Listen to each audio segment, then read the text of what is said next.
Oh, we Nobody got the live. full view of Doc. Wow. Do we got replay on here? Can we run that one back? Start the show off from the beginning. Can we just run that back and pause it? Can we run that back and pause it? We had your lips. Can we just run that back and pause it? Like it was on special display. Right? Just run it back, please. Sorry. Please. My bad. And we're live. We're trying to get our viewers up any way we can. Oh, God. So how we doing today, y'all? It is Sip and Chat on a Friday night, relationship flow. And of course, you know, we always got something going on up our sleeve, right? Y'all heard, I don't know if y'all heard, what songs we listen to coming in? Cardi B up. Cardi B up. Gotta get our life right when we coming in the Cardi B up. Yes. Good evening. We got people here. Yes, Jess. Thank you. Justin reactivated so she could be in this conversation, just so y'all know. We gotta give her some big ups. She had took a break from the social media, so she was like, I gotta come, see what's going on. So I'm running in from the streets. I got water, but I might have to go off screen and flip that script for a second. Doc, how you rolling? I'm gonna say I'm drinking water. Why are we gonna say that? We're starting off a little decision. I'm gonna say that's what I'm sipping on right about now. Well, you know, if it's ice in it, it's water. Yes. Yes. No, that's no deception. That's just a little white lie. You mean a black lie? White lies are bad lies. You keep saying that. Oh gosh. Jess says she's saying with the H2s and O. Okay, Jess. April, how you rocking? We so glad to see your face in the place. Yes, thought you weren't gonna be here tonight. Don't come back there, go. I thought you weren't gonna be here, April. I'm sorry. Yes, you weren't going to be here, April. I'm very happy to see you. I was upset because I didn't think you were going to make it. Yeah. Okay. Thank you. Are we rocking the green martini tonight, or what we got? No, we're doing some red wine. Tonight. Oh man. I guess you won't be here. I guess you won't be here tonight then. No, I will. She's sitting in her yes. When the green cup is she really here when she got the green cup? That's my other me. Well, we're glad that you're safe and that you're well and you're here. Camp, how you rolling and living? Today I just have a Angry Orchard. I decided to try some different flavors. I was at Walmart, decided to pick some up. Otherwise, I do have water over here as well. Walmart sell alcohol? Angry Orchard. That's alcohol. She's not in this state of Pennsylvania. Oh, that's right. That's right. Apple cider, but they do sell wine. Like Dollar General sells wine for like $2 or $3. Get out. They sell the Gallo. They sell all name brand. What?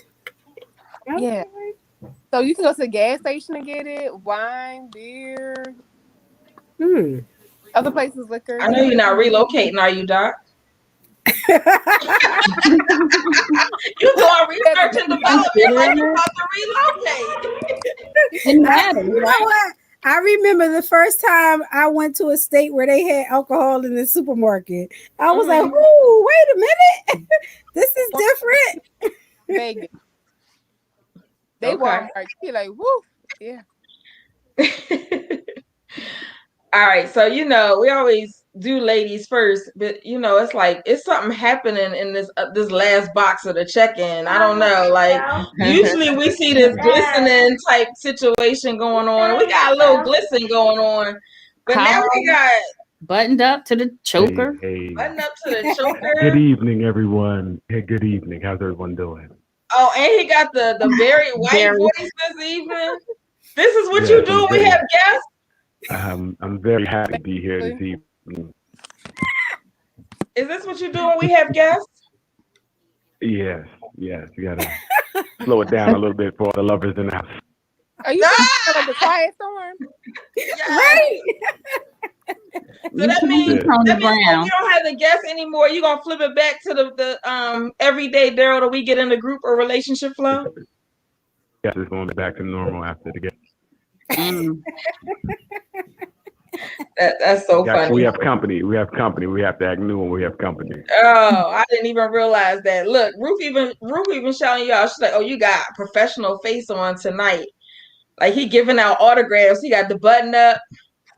He still got that This young boy hat on. No jumping cheeks. Boots. I'm sorry. Whatever.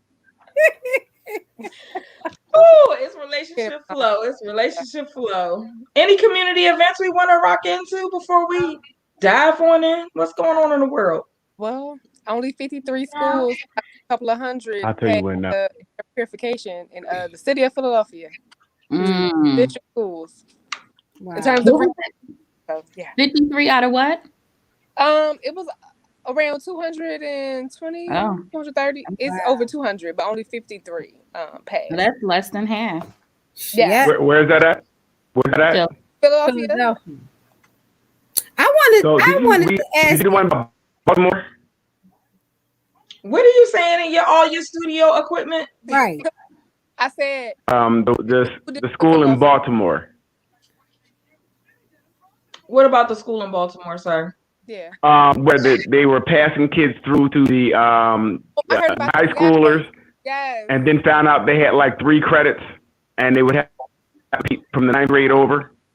And this was, I think, over 50% of the children in the school were failing. The one who had the three credits was one of the highest scoring scores in schools. And his GPA was 0.13. Oh my gosh! And that should be one of the higher GPAs. Yes, the top pass. Yes, but that's the No Child Left Behind. You know. Oh no, that's not No Child Left Behind, because if you pass, you pass. You can't pass to the next grade with no credits. How's that work? Well, No Child Left Behind ended in 2014. It doesn't work on the federal level, but it does work on the state level. I know he was my governor. Okay. So again, they just push these kids to the next grade, and the parent was saying, "Look, I worked a job, and since the kid was being promoted, I felt like he was fine." Right. Yes. And I understand that. I said on the base that I have, evaluated folks who graduated from high school but didn't learn how to read. Social promotion. Yeah. That's crazy. But see, the difference is they graduated. They graduated, right? So yes, but at least they acted like they had credits. These kids, they have to start 9th grade over again because they have zero. They don't have credits. Wow. So they did 4 years of school, and then 18, and you have to start as a 9th grader because you have 0 credits or 2 or 3 credits. That's crazy. Well, down here they can flunk you up to 3 times in 1 grade. I ain't heard that word flunk in so long. I know, right? You just aged me. I know, but that's the law still down here. They don't play in terms of that. So for those who are joining us for the first time, they might need to know where down here is, since you didn't. I'm sorry, down here is in Texas. I don't know where down here is. Well, cute. Camp. She be all over the place. So I want to ask you guys, what are your thoughts about the vaccine? Are you getting it? I can't. I'm allergic. Okay. I'm signed up, but I'm still on the fence with it. Okay. I'm also allergic. Okay. Daryl? Yes. No, I'm not getting it. I just don't know enough about it at this point. I keep hearing things, so enough people I know have received the second dose, and I'm gonna see how long it takes them to turn into zombies before.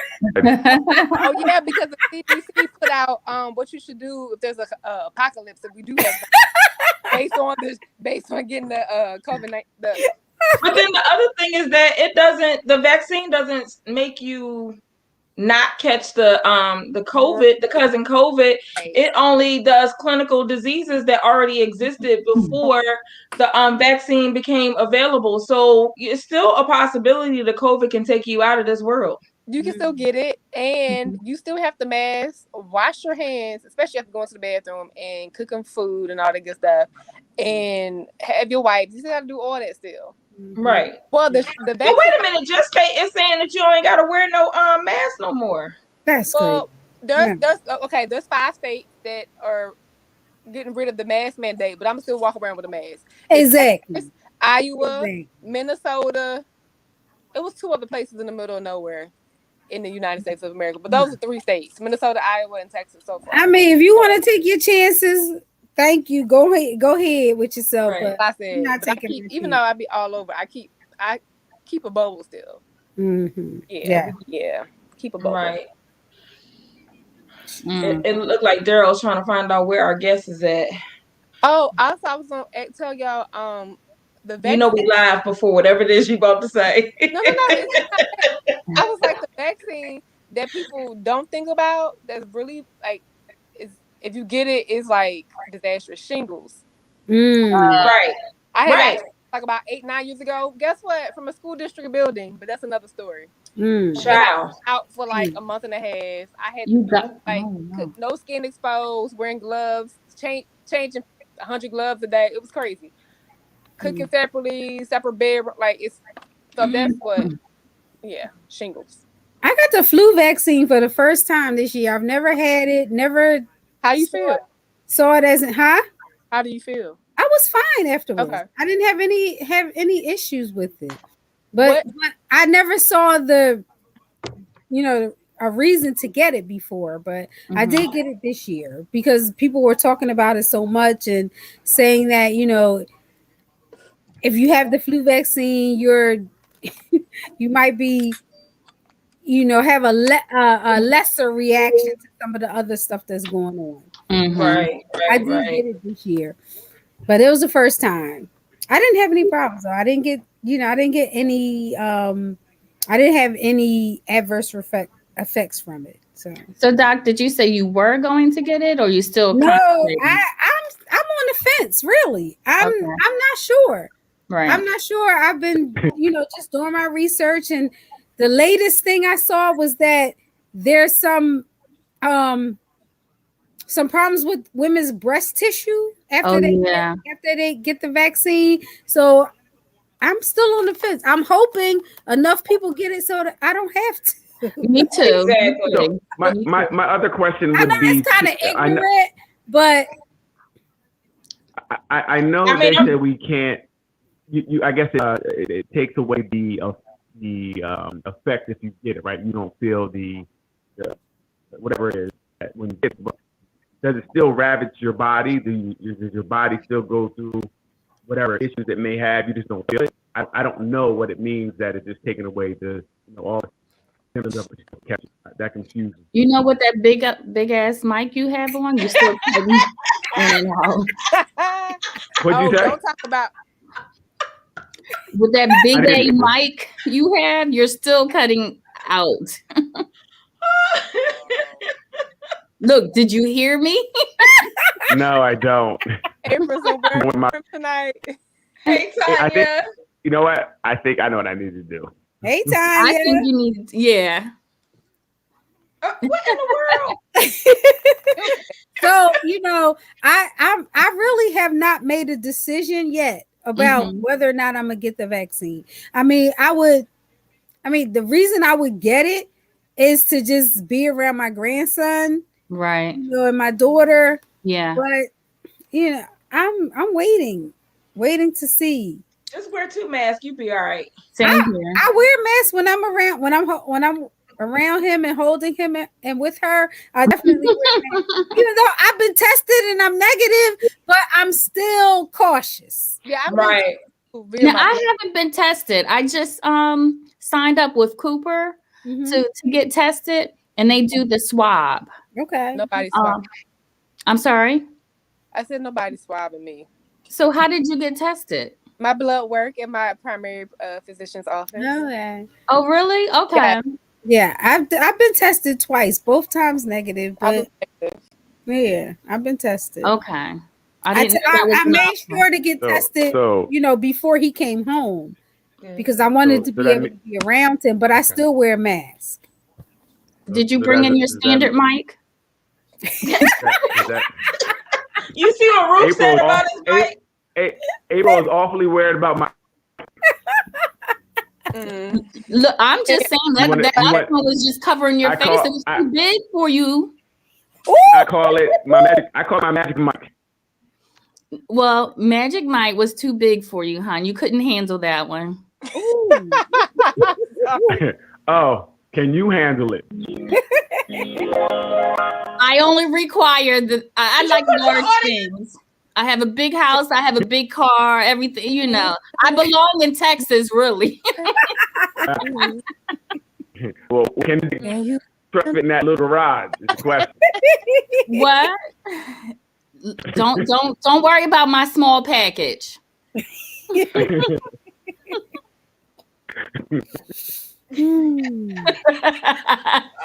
gosh, that is such a loaded sipping chat type of comment. For real. Yeah, I quiet him. Whoa. You actually quieted him for a minute. Wow.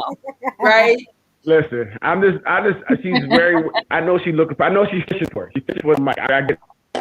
Yeah, go change mics again, hon. Did you say she's looking for your package? What? Did I hear something? You can't don't right now. Don't. I have crazy. He needs to go change his mic again. Daryl, you queued up. You ready? Yeah, I'm ready. Okay. All right. Well, we'll work it out. Work it out. As you start, I'll make the magic happen. You introducing our guest. Everybody, welcome to the chat tonight. We have a special guest. His name is Q, and he's going to talk a little bit about the situation and how he went from, I guess, start to finish to where he is. And I don't want to get too much away. Wait a minute. Daryl, you're breaking up, so we can only hear like bits and pieces of what you're saying. Yeah. Yeah, my connection is really bad tonight. I think a lot of things going on. So I might have to, because you tried to be professional. Maybe. Yeah, it works on every other platform. It was fine until now. There you go. I don't know. Maybe back up a little bit. Or you gotta hold whatever you holding and then make it work. No, even when you guys are talking, it's very choppy. So it's whatever my feed is acting up right now. Okay. You probably got too many things on your Bluetooth. I only have one thing. You got more than one thing. She was like, we gotta see him. He got clean off his microphone and his screen. I only have one. I was born with one thing. I got one. You know what? And it's still not the right size. Go change that mic.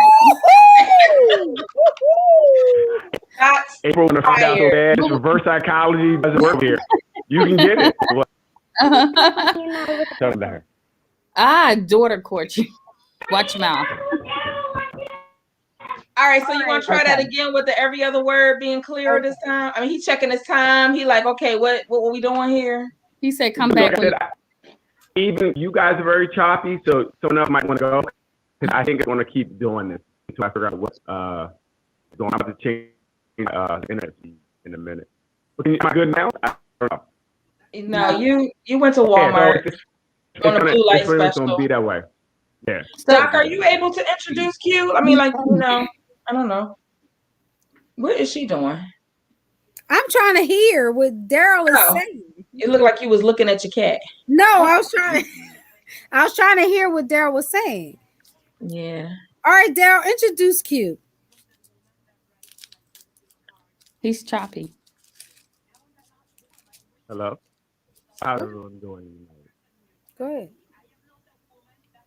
Got a guest tonight. His name is Kwame, and he goes by Q. He's going to talk a little bit about his trans black that he had. All right. I think he said, "Hey Q, how you doing?" How you doing? Thank you. Hi Q. Hi. How you doing? How you guys doing? Good.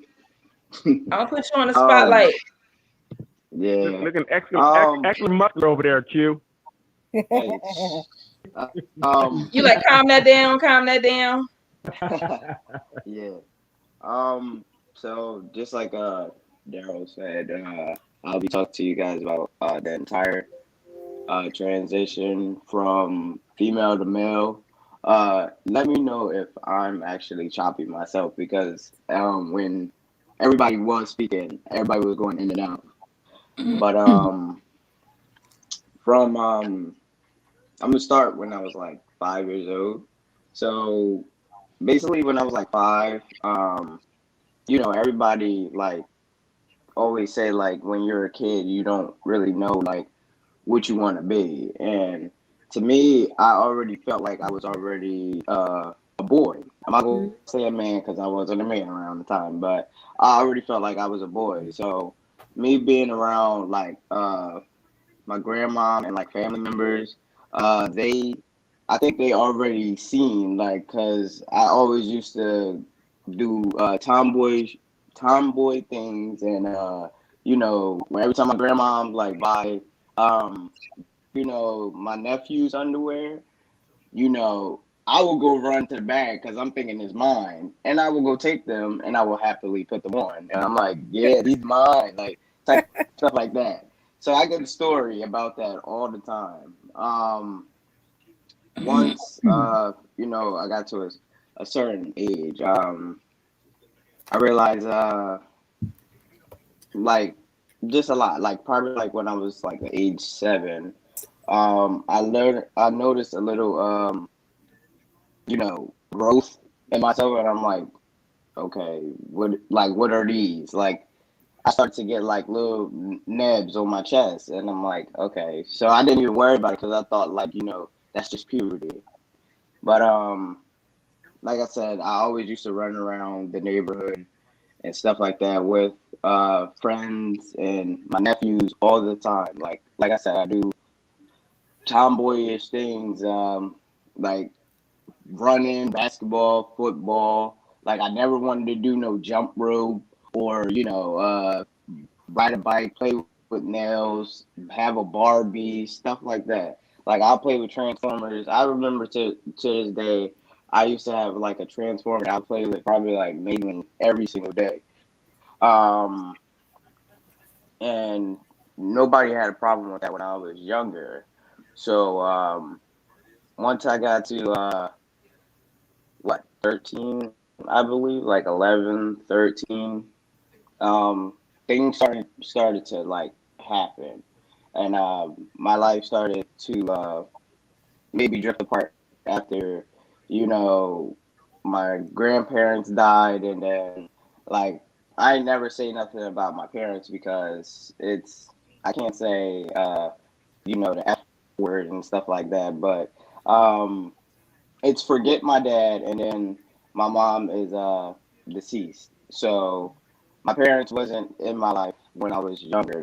They was only there for a little bit, and then it departed from there. But my grandparents did take care of me when I was little, and now, you know, um, after they died, then it was my sister.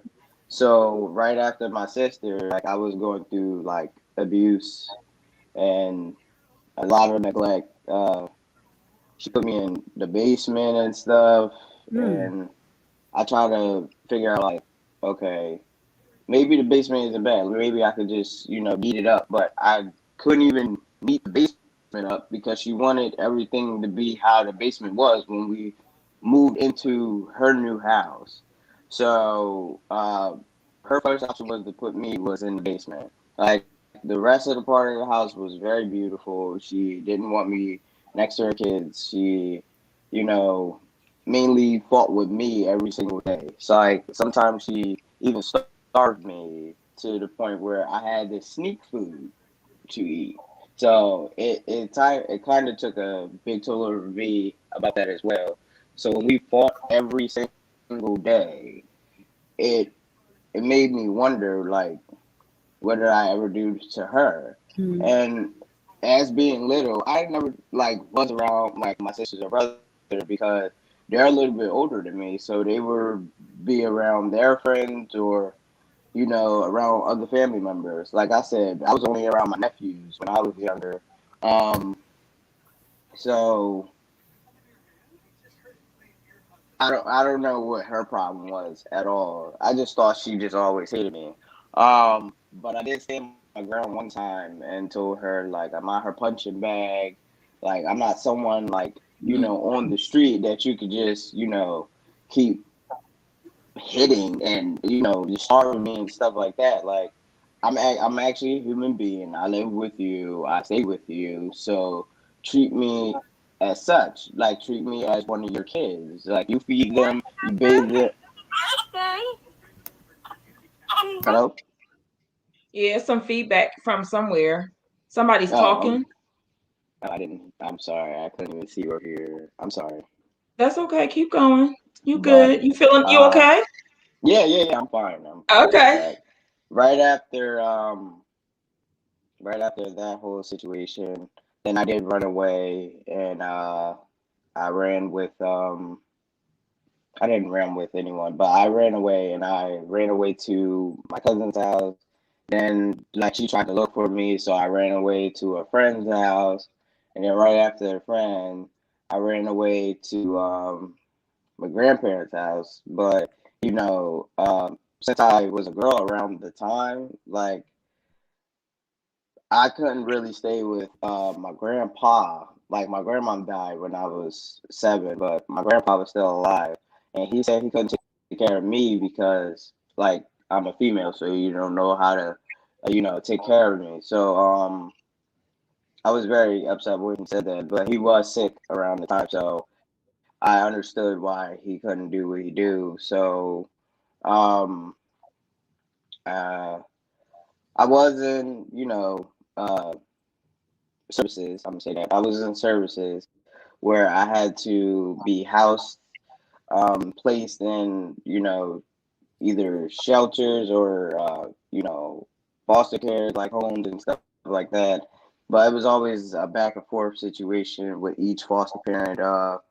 Some of them, like I used to live with a Puerto Rican lady, and I told her what my name I wanted to be called, and she called me Kwani, and I'm like, ma'am, I said Kwame, and she still called me Kwani to this day, and I just ignore her. Um, when I got to the age 13, then I actually really did start seeing some growth in my chest. So they started to get like puffier, and I never got a menstrual cycle. Like a lot of people ask me this question each and every day. Like, did you get a menstrual cycle? But we're gonna get back to that. But once I seen that, then I was like, oh no, see, what is this? Like, I was questioning myself, and then I had to question uh, the person that really took care of me the most, and I applaud her for that. I always applaud her for everything that she has made me to be today, actually. Because if it wasn't for her, then I wouldn't technically be here.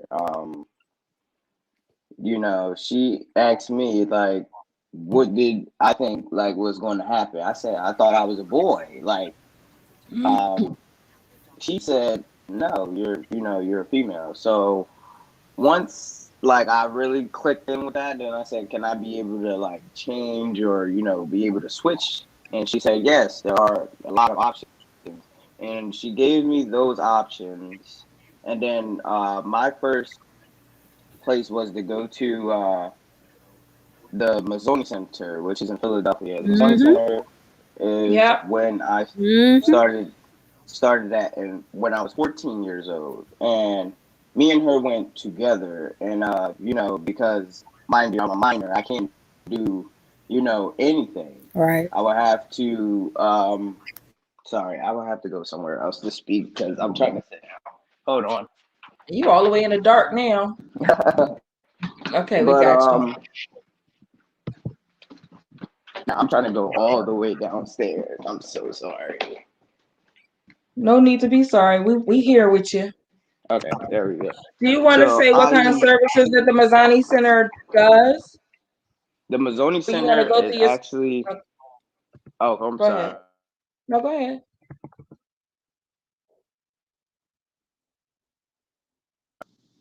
Hello. Can you? Yeah, we can hear you. Hello. We're here. We're here, hon. It's not telling me I can hear you guys. Oh man. Can anyone hear me? Yes, we Yes, can. we can.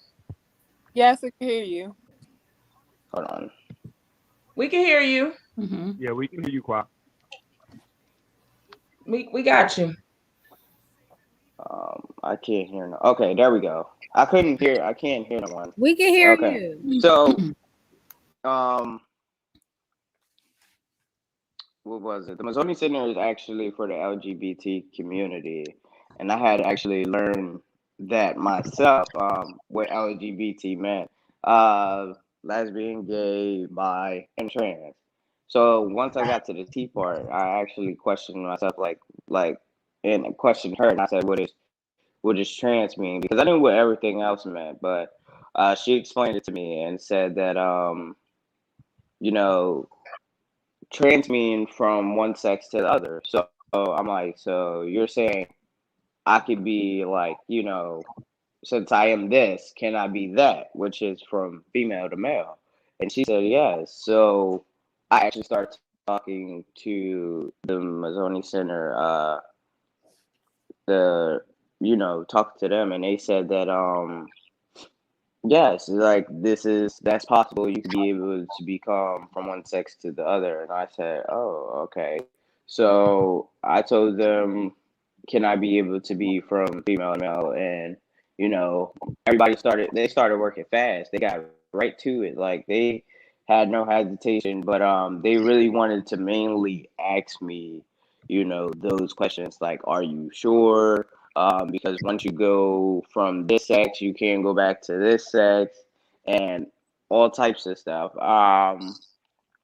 It was a lot. I was exploited with a lot of questions that day, and then probably like 2 months later, that's when I was still 14 around the time. That's when I got my first T shot, and I was like, a little afraid because I don't know, you know, what could have possibly happened if I started taking, those supplements. Then the supplements are testosterone. Mhm. So a lot of people are like questioning about that. Does testosterone build the muscle, and all types of stuff.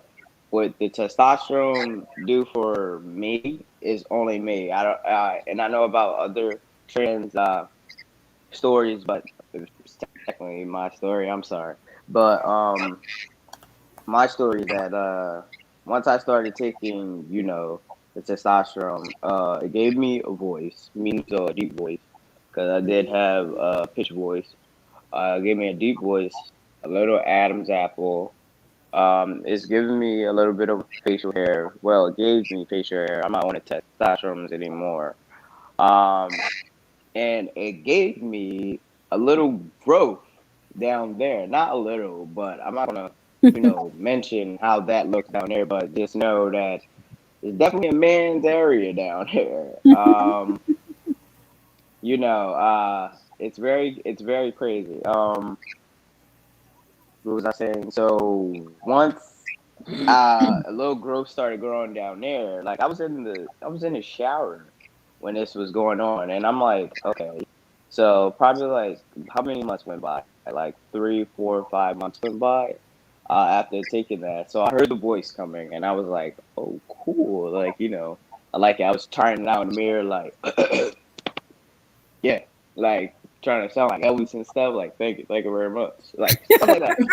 Um, I was in the shower though, and I seen that developing, and it was actually like a sensitive down there. So every time like I kept moving or water hit it, or you know I was like I was it just kept like I guess like feeling weird.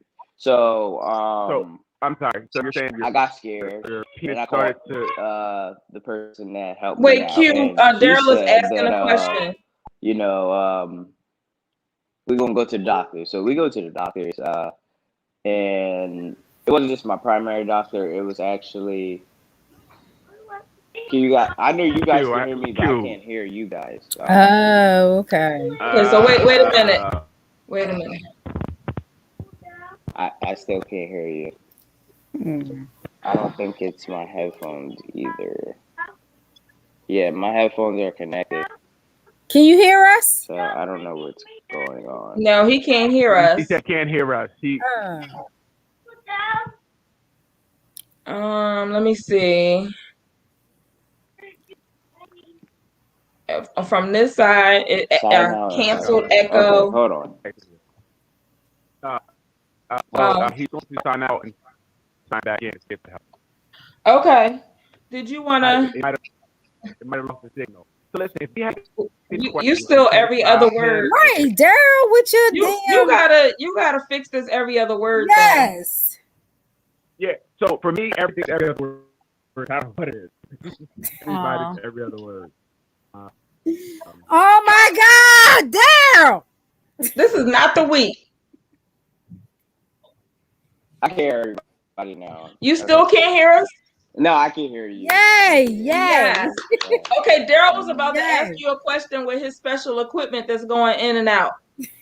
Since he's having trouble, can I ask a real quick question? Yes. Yeah. Okay, so you said that at 14 you got your first T shot. Yes. Are you referring to testosterone? Yes. Oh, okay. All right. Yes. I just wanted to make sure that I was following. Yes. And at 14, that's interesting. Like you're able to legally consent to a hormone at that age in the state of Pennsylvania. It wasn't. I didn't sign off on it. She was. He's in Jersey though. She was she was my legal guardian around that time. Not legal guardian, but she was my guardian. So she was the one who signed off and told them like, hey, listen, like he could be able to take it because I want him to be happy for it. So she was the one who signed off, not me. Okay. Yeah. Okay. All right. And that's why you say you owe everything to her, like at this point, because of how. Okay. She was great support. Yeah, she was the biggest support of like everything. So I forgot where I left off at. If anybody, you were in the shower. You were having the sensitive. Yes. So when I was in the shower, I had that sensitive. It was very sensitive. So once we went back to the Mazzoni Center. I'm not gonna say doctors. We went back to the Mazzoni Center, and I talked to the doctor that was access to me at one point, and I'm not gonna say his name, but I give a shout out to him. So he said that I told him, I was like, hey, listen, I'm feeling some weird sensation down there, and it's like it's getting to a certain length. And he was trying to put two and two together, and then he was just like, oh yes, you're growing that, like, a penis. And I'm like, excuse me? I said, how's that possible? Like, I was asking so many questions. I was like, how's that possible? He said, because of the depending on testosterone and how it works on your body, it can be able to give you actually a lot of things that I did not know. So he said that since the testosterone is reacting well with my body, I can be able to grow a penis. And I said, wait, what? And he said, I'm not the first transgender. And I said, wait, what?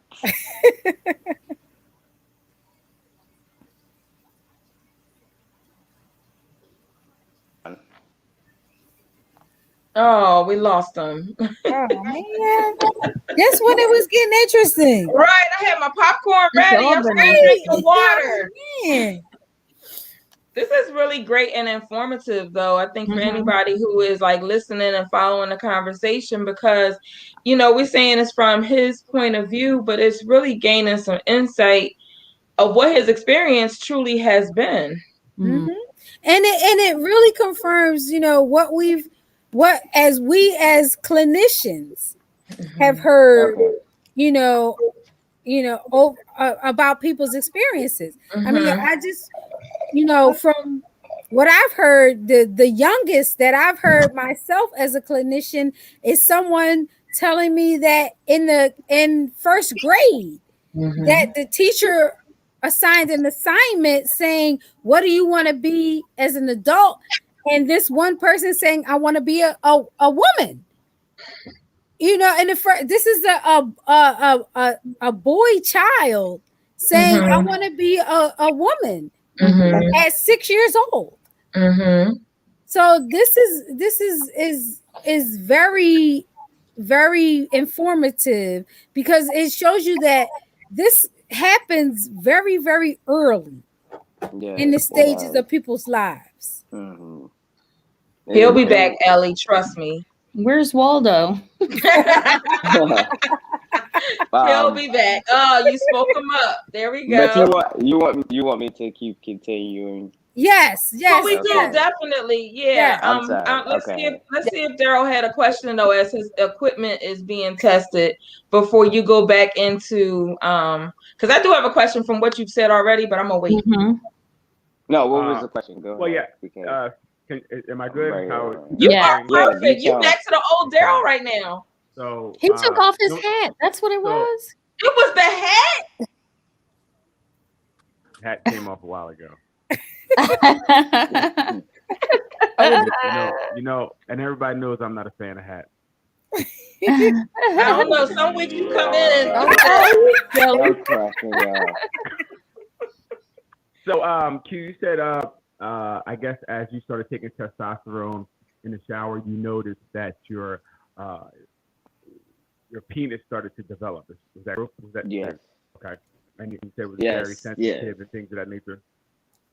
Yes, it was very sensitive. It was very weird. I didn't like the feeling at all. So once I went to the doctors and you know, thank you, Delby. My doctor's at Mazzoni Center. He told me, yes, you are growing a penis.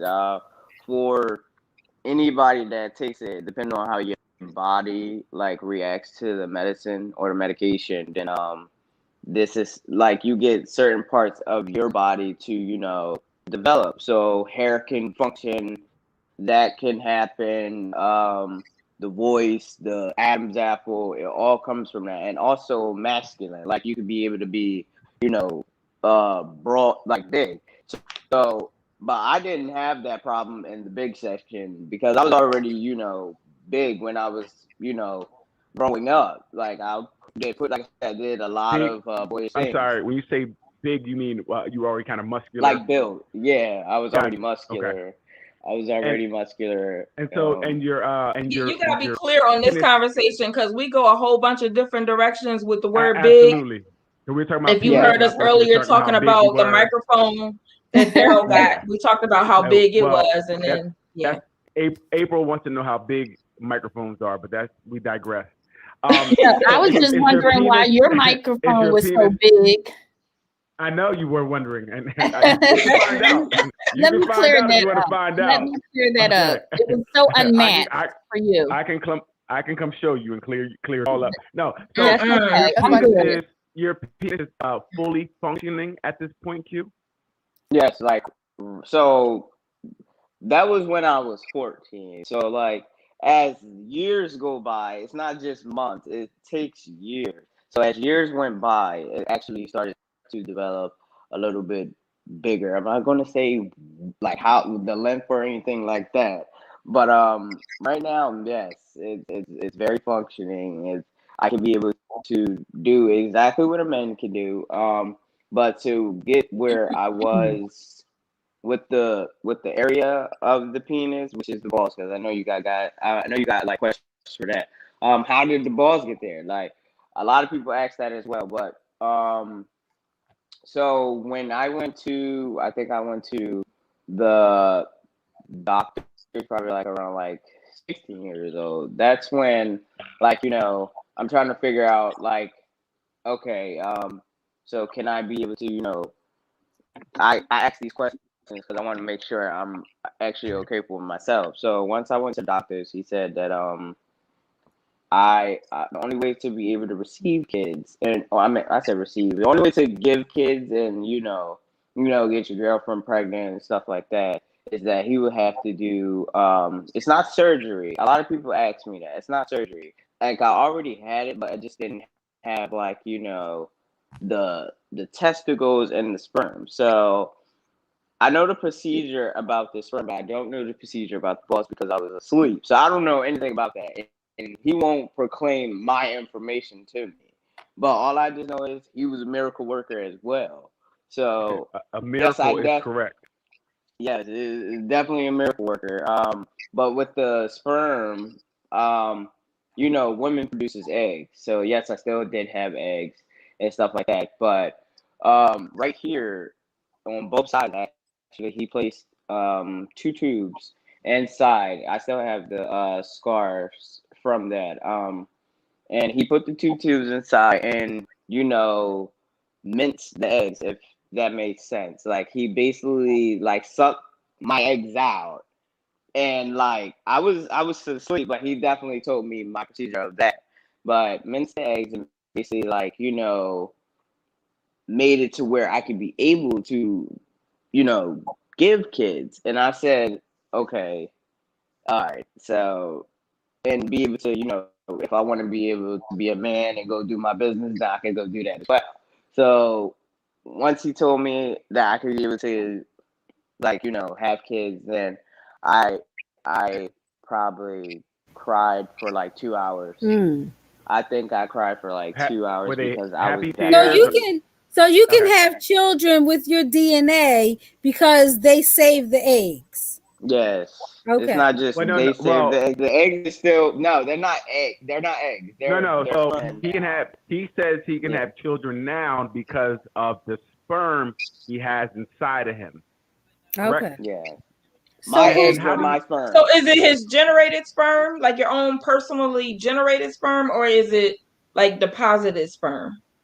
No, it's my sperm. Like from my eggs, like when I said they minced the eggs, like you could be able. Ah, Yes, okay. yes. When yeah, so they put that So right how back do you inside of me. know? How do you know your sperm is active? I know it's active, right? Excuse me. Sorry, I know it's active because I definitely have a kid right now. He's definitely a blessing. I don't, you know, say much about him because a lot of people don't believe trans men or trans women can be able to do that. So Absolutely. I don't even want to bring my child on camera because it's not that I'm afraid of what they'll say, but it's afraid because as a father, you're supposed to protect your child. Of So course. you got those people that will be like, oh, that's not your kid, that's somebody else's kid, and Yes. all Uh-huh. types of Yes. stuff. I don't want to Yeah. hear that Yes. coming to me. Like I didn't adopt this child. I didn't I didn't do anything with this child. I didn't steal a child, no nothing. This is my own seed that I Okay. had for myself, and I didn't even know until like she told me she was pregnant, and yes, DNA and all made sure that it was actually mine because I don't really know. So once I found that out, then I was happy. I was happy. Like I said, I am not the only trans man that have In the room by the kids. two. Like, yeah, I'm not the only trans man that have kids. There's 1,000, maybe million more that have kids. Like I think I remember posting and shared a picture. It was at least like 50 pictures of trans men holding their kids and smiling, being happy with their significant other. And I was like, wow, I wish I could be able to post mine, but I cannot because all the naysayers and stuff like that. Like I'm very comfortable sharing my story, don't get me wrong, but I'm definitely not comfortable showing off my child. Of And course. somebody says I'm gonna be very overprotective and wanting to punch somebody in the face type stuff, but I So can't cute. do that to So cute. everybody. So cute. Yes, How yes. difficult was it for you to make the decision to go through this transition, considering the environment and everything that's going on around you? To me it wasn't even very difficult. um I definitely hear a lot, like of those naysayers, them Christians, and say, "Oh, you were born a female, so be a female, or stay as you are, or God don't like this. Like, it's just a lot that I hear from those Christian people. And mind you, I'm Christian myself, and I'm like, God don't like judgmental people as well. So if I'm going to hell, you're going to hell with me.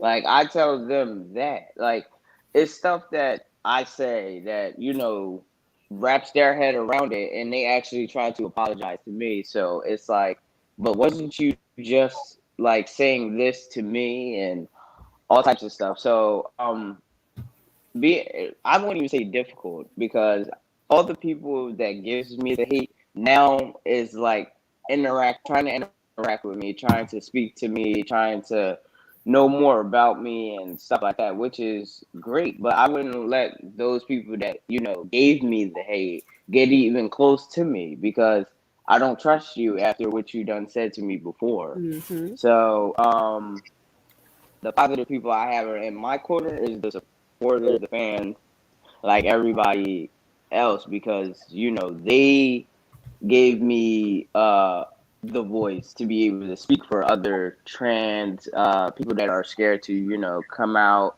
tell it how it is, because everybody that's a fan of mine, and they really want me to keep speaking the truth, and keep speaking about this story, because that's when more and more come, and they come to me for the advice. They come for me to who did well, they only come to me about one surgery, because like I said, I never had surgery on that area. That's all me right there. So um it's very pleasing. So I wouldn't even say difficult. I would say proud, really. Mm-hmm. I would say proud. Very proud of my transition. I wouldn't even be upset. I'd never get upset, especially, showing my supporters and fans that, because you aren't supposed to show them um that you like, when those types of people say something, you're supposed to uplift yourself and stand up for yourself. Yes. That's what I keep telling them. Like, when somebody comes to you and try to throw that hate on you, you turn around real fast and say, hey, listen, did I do this for you? Or are you my mother? Or are you my father? Or you anything to me to tell me what to do with my body? You see what I'm saying? So therefore, that's what they hear, and that's what they take with them. And then every time somebody try to give them that hate, then they come back to me and was like, hey, listen, I standed up to this person, and you were right, man, and all types of stuff. And that's what I like to hear. Like, I applaud them. So Is that what you would tell someone who's on the fence right now, who's trying to decide, should I do this for me, or should I kind of stay where everybody else thinks I should be? like, I tell a lot of people, don't don't do it. Don't do it unless you're really, really comfortable with transitioning everything. Because if you were to switch over from one sex to other, and you don't like your outcome, then you cannot switch back.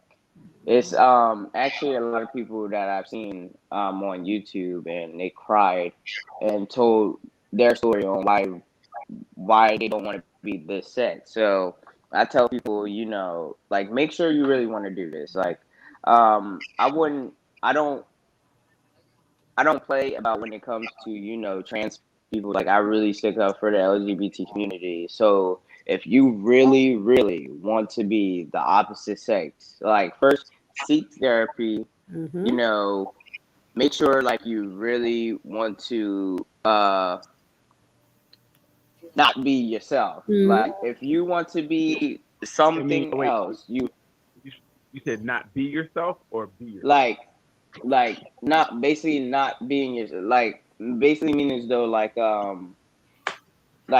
said, you're basically changing your whole style around. You're not even going to look the same. Like, I don't Right. even look the same. So Right. therefore, you're being a whole different person. Mm-hmm. So you're not even being yourself right now. in order for you to be yourself, you got to make sure you are yourself by seeking the help that you need. Because me, it wasn't just an easy pitch.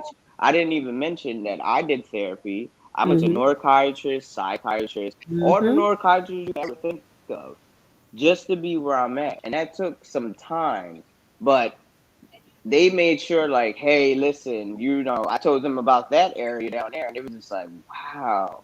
So you are really going through with this. And I'm like, yes, I really want to be happy. So I really want to change my body.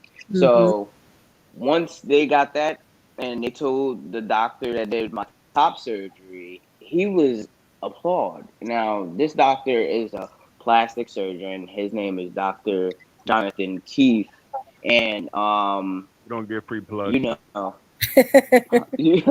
his name is Dr. Jonathan Keith. They not paying for our stream, right? Yeah, no, we don't get free plugs. But yeah, he's actually a good surgeon. Like, he did my chest, and when he did my chest, I probably was the happiest person dancing in his office. Like, it was phenomenal, the great work that he did. And everybody comes to me about, oh my God, who's your surgeon? They just think, because, like, like I said, I already been masculine, so when he cut it off, it looks so much better. So they were just we all like, know I how it need. looks because all your pictures you're naked. Yeah, yeah. That was the old me. That's why I don't even really post as much as I wanted to anymore, because it's not just about, just showing off with my shirt off and stuff like that. But once I've had that relief to really do that, then that's what I did. I took off my shirt, like, mainly every single day, except for when it was healing, of course. When I was healing, I didn't feel no pain. I didn't have nausea or anything like that. My cousin was the one who took care of me, and like I said, and my best friend, around the time, she took care of me as well, and she, made sure, like, the tissues was fine, the blood wasn't draining or anything like that. And like I said, I didn't have any pain, because I definitely did, like, have the stitching from when he did do it. And then for my nipples, I definitely I should have waited, because it was one that was already healed, and there was the other one. It was like, still peeling. So I thought it was ready, so I just ripped it off, and now I didn't, like, rip off my nipple, but I just ripped off the scab, and I ripped off the scab. So now my chest is like, it's like one nipple and then one, like, like, you're not in that nipple no more. I'm like, all right, cool. I'm like, cool. I got a question. I know you're telling a story, but so I guess you're kind of very comfortable. So when you meet someone, you kind of lead with your story. Do you kind of tell everyone that you're a trans man, like, when you meet them, or how do you do that? All right, so every time, like, I meet someone, like, are you talking about dating wise or friend wise? Yeah, I'm talking about dating wise. Like, I'm sorry. So if you're dating, okay. do you leave with that, or how long do you wait to give that information up? Okay, so I never really, like, come out and be like, hey, look, I'm a trans, so would you date me, type stuff. Since I am a full man, I literally, like, talk to the girl. I make sure I'm actually comfortable with the girl. But a lot of girls that I have dated since I did turn into a man, like, a lot of girls already seen the story, so I guess they just wanted to explore me, or whatever the case may be. Because the people in the past, they definitely wanted to explore me, so they already knew. But for people that did not know, like the person I'm with now, she didn't know at all. So it just came out of nowhere. So me and my friend, we were here after dorm, because my girlfriend is in college, and she was with my friend, my cousin. Sorry, she was with my cousin, and my cousin and her were talking while me and my friend came inside and was like, "Hey, hi, what's up?" And then I see my girlfriend. I said, "Ooh." Okay. So I was trying to be like a little flirtatious with my girlfriend. So I was being the man, and I actually sat next to her because my friend, me and him actually looked at her to see, okay, she looks cute. So which one will sit next to her? I pushed Manny, and I sat next to her first. And she didn't even know. Like she just thought I was a boy, and that's what a man. She thought I was a man, so she was just like, oh, okay. How long did it take you to tell her? It literally came out of my friend's mouth, and he was just like, he's a trans man, right? And I looked at him like, was that your business to really tell her that? Like, let me say it. Like, really? So what was the conversation you guys had once it came out? What was the conversation like? What did she say? As soon as he said it, she said, okay. That's all she said. And I said, oh, wow. Really? I said, well, I'm not going to say the conversation because the conversation was a bit exclusive, but she said she just, she was very willing to, I'm going to say that. So, move forward. Okay, gotcha. yes, moving forward with that. But she was very So she didn't treat you like she was just testing you out just to see. It was like just wanting to get to know Q better. No, she wouldn't. I mean, I have her right here, but she's like too scared to, come on the camera. But she can say it like in the headphone, how she typically feels. Because can you come over here real quick? Come, you don't gotta be on the camera. Can you just come here, please? They just want to ask you a couple questions. That's all that is. No, come here. It's not that. Look, man, like you're fine. Come here. It's not that. Here. He should have been on a couple weeks ago. Can you hear me like this? Yes. Okay. Yes. So ask the question one more time. Yes, we hear you. When I guess when you found out Q was a trans man, what was your thought process when you first found that out? I didn't really care because it wasn't really a big deal to me. I was just like, okay, so he's a trans man. There's nothing. He's still a man. So I was like, it doesn't really matter. He didn't really have to tell me at any point. If he wanted to, he could have, but he really didn't have to tell me. Yeah, like, so when she did see if I wasn't to tell her, because like she's still like I said, I am like built, so like she don't see the scarring unless I put my arms up. So if she was to see that and we were dating and I didn't tell her that I was a trans, well, he didn't tell her that I was trans, then she probably would have asked a question and like, what are these? And I would have just told her like, hey, then I had surgery, I'm a trans. What is her name? I'm sorry, what is her name? Her name is Christy. Okay, I know. So that's why Christy, I they're all invasive. Listen, we're talking about the girl on the other side of the phone. So listen. So I know this is we're grown folks. We have grown talk here. So when was there Q when you guys were intimate than anyone else? Was it different or was it kind of the same? Was it intimate when we were intimate? Yes. Was it different for her? No, it was the same. Like, yeah, okay. Well, you can't answer the question. This is her. I'm sorry. I don't. Yeah, thank you. Was it different for you? Yeah, it was the same. It was the same. No, she got to answer it. Yeah, that's what we're asking her for.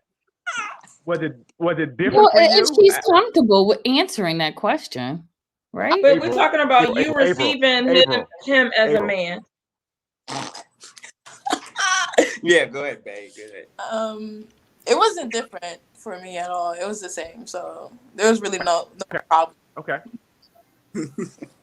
And I mean, that's a real question that people may ask. It's a lot of questions people don't know. That's why. So we're asking in more of an educational sense to educate people out here.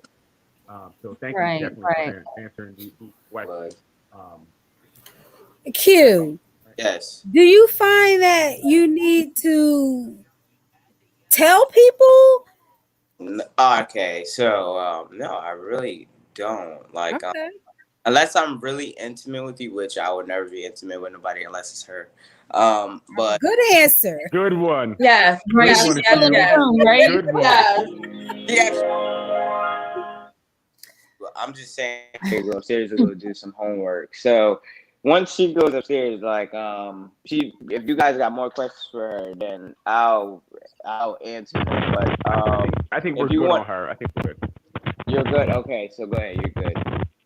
All right, Daryl, you I gotta got do you. something. But I'm Yeah, sorry.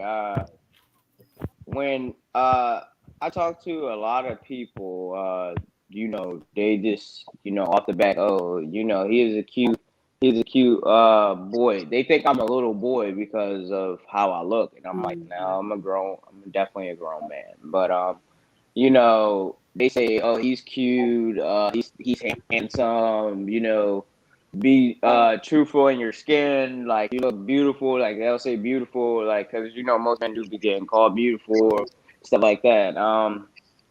So I don't really tell anybody unless it really occurs to them. Like if they was to see me on social media and be like, wait a minute, what?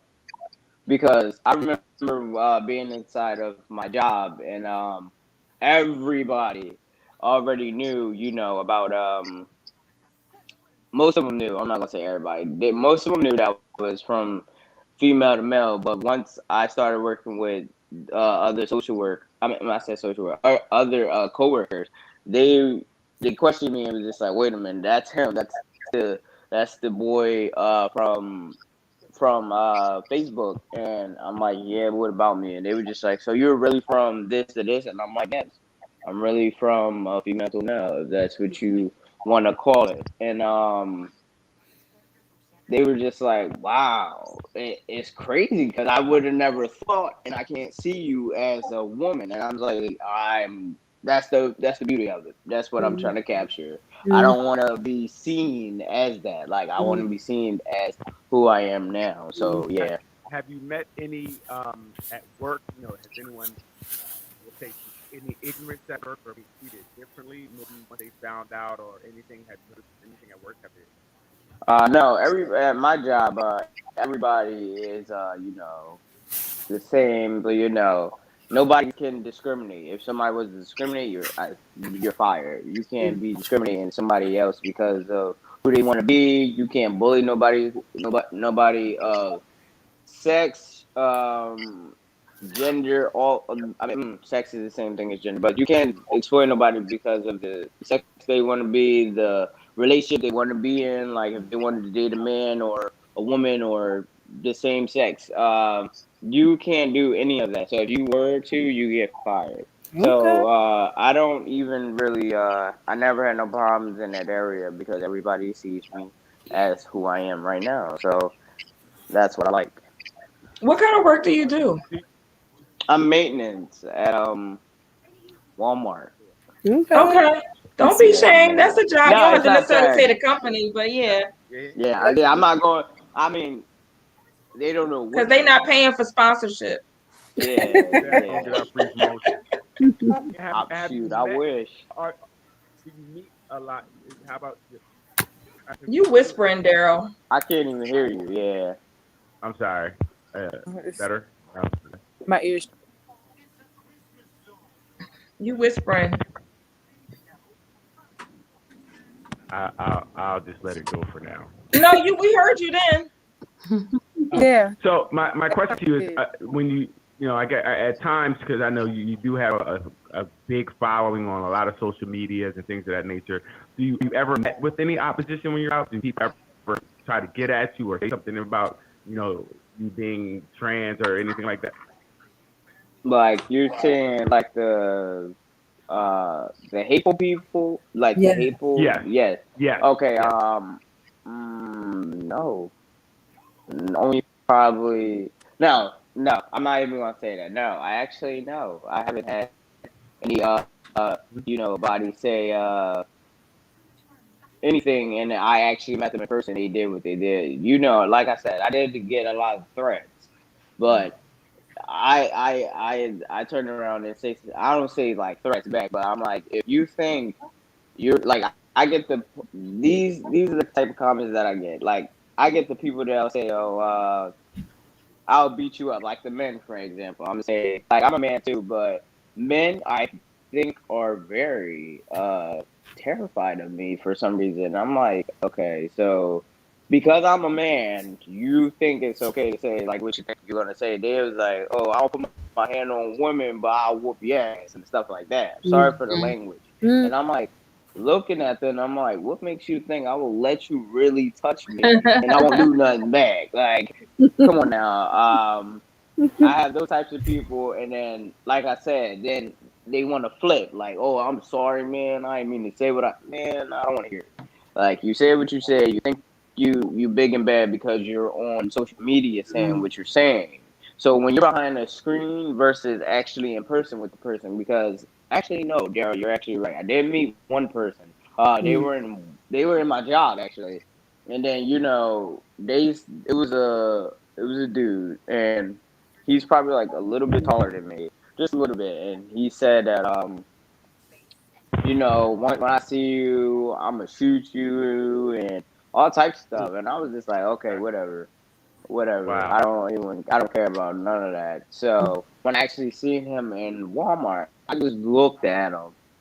I'm like, you said what you were going to do, so I want to see you do it. So basically, you're all talk. You're basically behind the screen. You want to say what you think you're going to say to me, and once you see me in person, you have nothing. Like, I'm still standing here. If you say that you were going to do what you were going to do, I wouldn't be here right now on this podcast. So I have a question So, about the testosterone. Oh, go ahead. Sometimes they say, "Oh, go ahead, Doc." sorry, Daryl. Any regrets about transitioning? No, Mm. not at all. Right. So when you first Very got happy. So when you were 14, you had started to grow your penis. You said you hated it, the sensation, and you Yeah. cried for like 2 hours. At Yeah. that point, you No. didn't.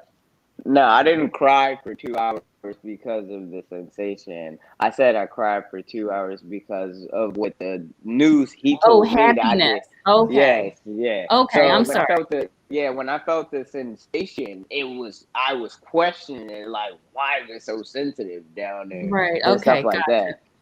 Okay. So yeah. Put it down in 1 minute. Awesome. Yeah. Oh yeah. When you start taking There. the testosterone, Yeah. did it change your behavior? Sometimes they say it will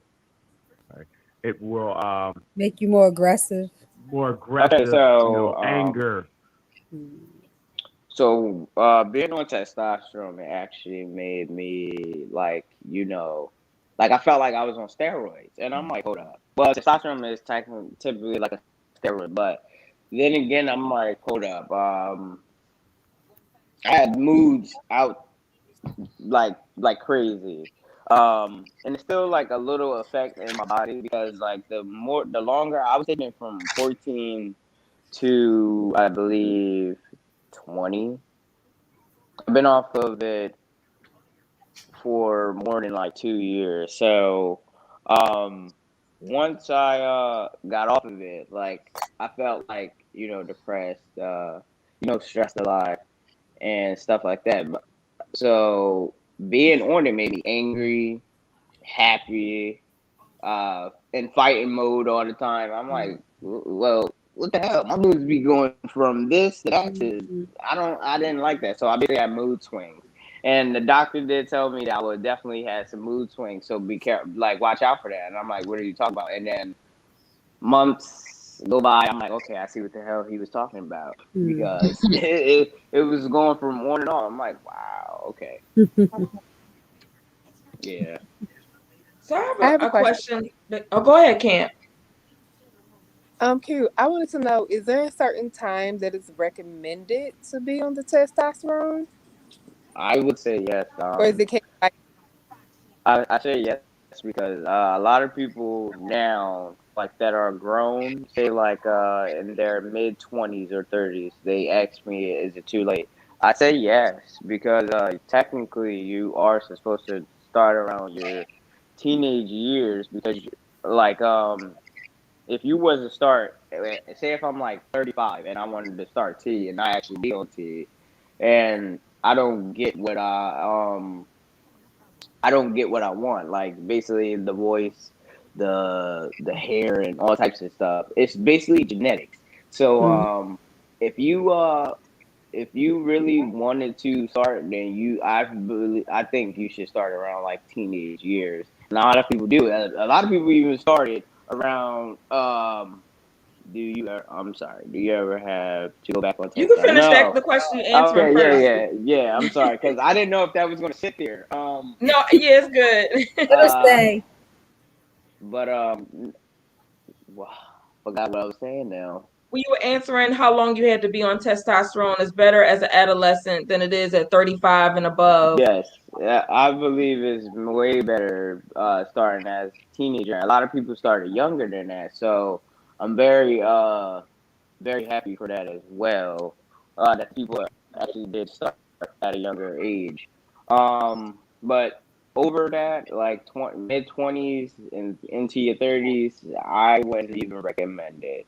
I mean, I know some people do be upset when I say it, but like I don't know how your outcome is going to be because if you don't like when you transition over to the opposite sex, then you're going to wish you were back to either a man or a woman.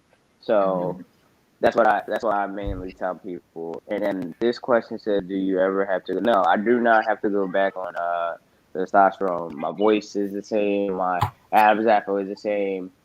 That's always going to remain the same. So nothing goes back to like. So if I stop taking it, a lot of people say, "Do your voice go back to being a girl?" Like all types of stuff. I'm like, no, not at all. I've been off of it for, like I said, for 2 years, and I'm great. I'm great. So Actually, hold on, Daryl. I actually have to say this. I did tell you I did have to go to work at 10 o'clock, so I am going to be ready. I am going to be getting ready while I'm still on the podcast, if that is okay. Okay. Yeah, as long as you don't Okay. flash us, we good. Yeah. yeah. So, I only just got thrown we are painful and trying I got to to run out the door. we are trying to get ratings up though. Oh, well, you know, It happens by you mistake help on us with purpose. the ratings all the time. So, So Q, listen, do you recommend Doc, that my turn. when huh? He said it's his turn. Q, do you Yeah. recommend when people are going through this transition that they enroll in therapy or have a Yes. therapist or someone to talk to? Can I Yes. add on to that question? How do you find the right therapist? Like what makes the therapist the right therapist for you? Okay, so around I didn't even know the right therapist was actually for me. But the person, like I said, the person that was helping me through the whole, transition, she the one who looked online and found CHOP, and they have therapists there. Then she found Mazzoni Center, and she also found this lady at Kennedy Hospital where I live at. Okay. And I went to actually two of them. I went to Mazzoni Center and I went to the Kennedy Hospital and talked to my therapist there. And I also talked to my doctor at the Mazzoni Center and told him like, hey, listen, like, this is like who I exactly want to be. Told her the same thing at Kennedy Hospital, like for you to be able to find the real therapist, you have to really go online and do your research because I think for the person that was helping me, she was more accurate than me because she was finding more information that I wouldn't think I would ever find. She was making sure they were 5 out of 5 and all types of stuff. Like their ratings was good to make sure that she was actually sending me to the right place. So for the Right. people that really want to, do this whole transition is actually make sure like you're finding the right therapist for you. Like if you're in a different state or country, then you have to look these things up. If you're in New Jersey, I recommend you go to Kennedy. And if you want to start taking testosterone, I recommend you going to the Mazzoni Center. Okay. Okay. How do you feel? Would you personally date a trans woman? Okay, so this question comes about all the time to me. So a lot of people ask me what I was dating trans woman. So this is what I say because it's actually my cup of tea and my perspective. If I want, I'm not in the ball game when it comes to you know the same thing as me, but you know I will test it out if everything is the same down there. If you say like you're a trans woman and you have not gotten that done down there in that area, I can't say I can't do that because to me I am a man and I want to like a woman. I understand you are a woman. Yes, you are, but when I want to be intimate with you, I don't want to be the one poked at all. I'm a man, so I want to poke you, then you One poking sword me. in the room at a Like, time. I get it. Shut up, Dad. yes. I'm not trying to be, you know, I'm not against my community at all. I love women, so that's what I love. And you guys are. I'm not saying you're not a woman, but I don't want to be the one getting poked if I'm the one trying to be poking you. Okay. So Okay. Okay.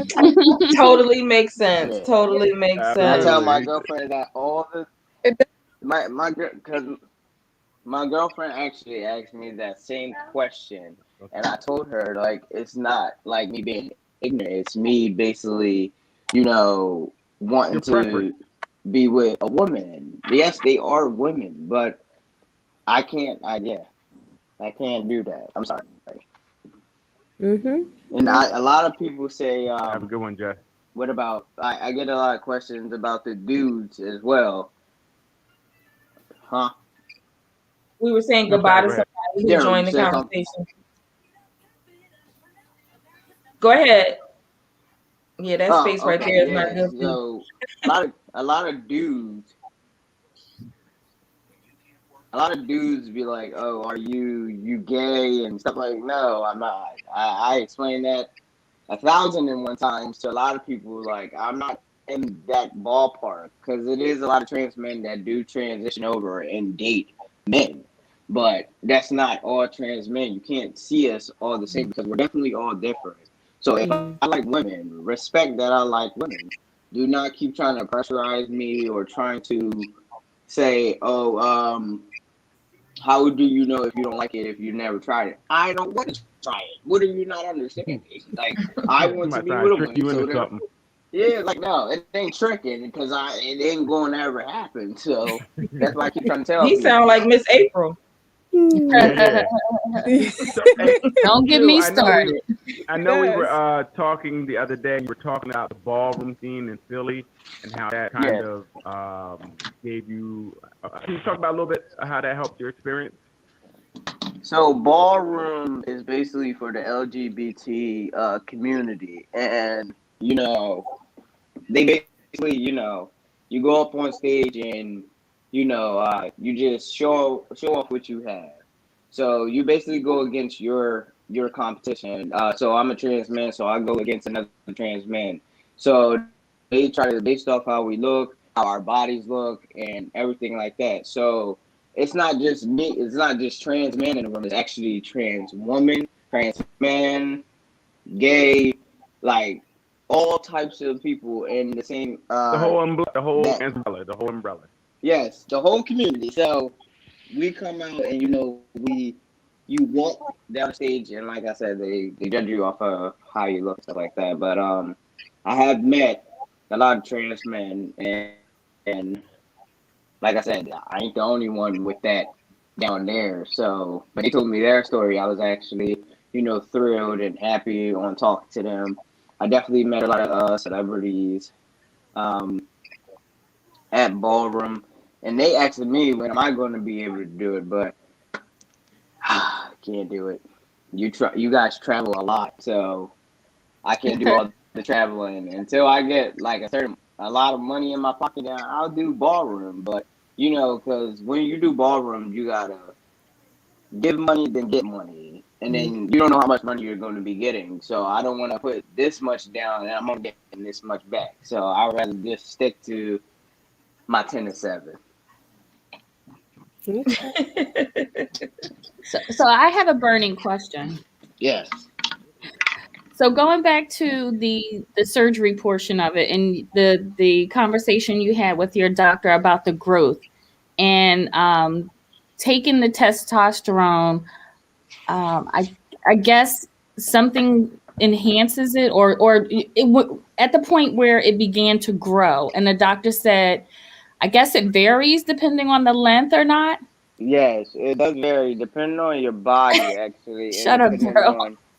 on so say I'm just if gonna tell you how long it is, April. No, yeah, no. yeah. I just want to know like what determines like how long or Like how I it will said, grow. depending on how much testosterone and depending on the milliliters that you're putting into your body. So me, I had over 200 milliliters put in me, and other people can have 30 or 100 or 150. Like it goes all the way up. So if you're only putting like little dosage in your body, then it's going to come out to maybe a smaller size or maybe like to 1 inch, probably up to 3. Now, 200 milliliters is a lot, so it grew like a lot, and fat and stuff like that. But I can't say all of that because we're on a podcast. Right. That's private. You don't have to go into that. I'm not asking that. But I That's what just she want was to know asking. She was hoping you went to that. No, she wasn't. No, Shut up. I'll follow up with an additional question for you, Daryl. But anyway, so I'm just wondering, is there a point where like where it maxes out? Like, okay, you done had 300 milliliters. It's not going to grow no more than such and such. Is there a chance where there might be too much for you or it won't stop growing? It probably didn't happen to you, but are there cases like that? No, it is not. Like so, just like a normal regular man. So, just like Daryl, I'm gonna use you for example. So he was, Oh my gosh. so I'm using for Ask me example. how I So know. so he's a cis man. A cis man is a man that was born Right. as a Right. an actual man. So I'm a trans man. So basically, mine started off. So he was a baby. He had a baby, and then Right. as he got older, it developed and it stopped growing at a certain age. Right. So Right. for a trans man, it's a little bit more different. So ours started off as baby peaks. Right. Once depending on the milliliters, like I said, depending on the milliliters, it grows into something over the year. Like it just grows not just over years, it grows over like a life, not a lifespan, like a little time frame. So Daryl was, I don't know how old you are now, but Daryl was from baby to the age he's at now. And then me is from 14 to the age I'm at now. So mine actually stopped growing once it was like, okay, you're done. Like, so I'm actually happy with what I have. So, and Okay. she's very happy with what I have. So I don't even question it. So the question, so I looked it up really quickly about taking testosterone and the penis growing, and the information that's given is a lot different than the information you're saying, right? And you're experiencing it, so I guess you're coming from experience. But this is not saying what you said. And this is saying that the clitoris will grow maybe 3 to 4 inches, but it won't be able to penetrate. It won't look or function as a penis. So exactly why I tell people never read stuff off of the internet, because most of the internet is always a bunch Don't of believe the hype, baloney. Daryl. So when I tell people, because a lot of people do come to me about the Don't stuff hate, that they Daryl. read off of the internet. So I was just like, I tell people all the time, everything is not quite fun on the internet, because you could find anything that's BS. So, like I said, for me, my stuff is definitely developed, and like I said, other trans men actually developed the same thing as I did. So I wasn't the first. It was So you actually don't a need couple a pump. people. Huh? You don't need a pump. April, let's leave the boy's penis alone, okay? So I don't need what? The pump. No, I do not. No, I do not. Okay, all right. He don't need a pump to Daryl hump. might need the pump. I'm crying. I'm Yeah, all no, right. I don't need none of that. Whatever. You ain't kissed Christy before you left? Uh, Trying to explain to everybody though. Hold He on. ain't hear me. He Oh, He may lose his service if he was on Wi-Fi and he walked out of the house.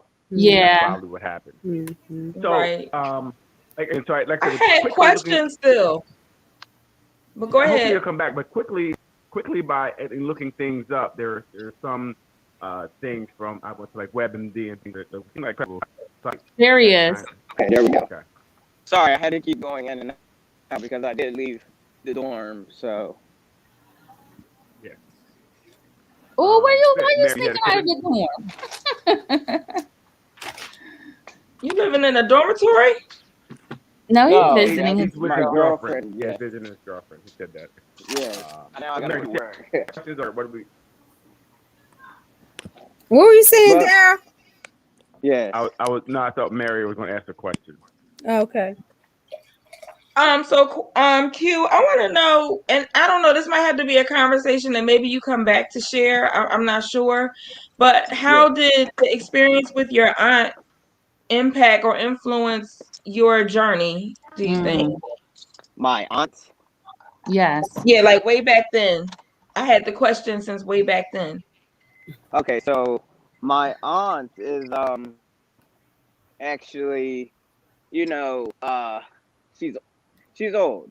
So she actually like, she's actually okay with it. She don't question me. She said whatever you want to be, that's how you should be. So I'm actually very happy that she actually said that because it made me feel, very surprised by that because like, my aunt is older.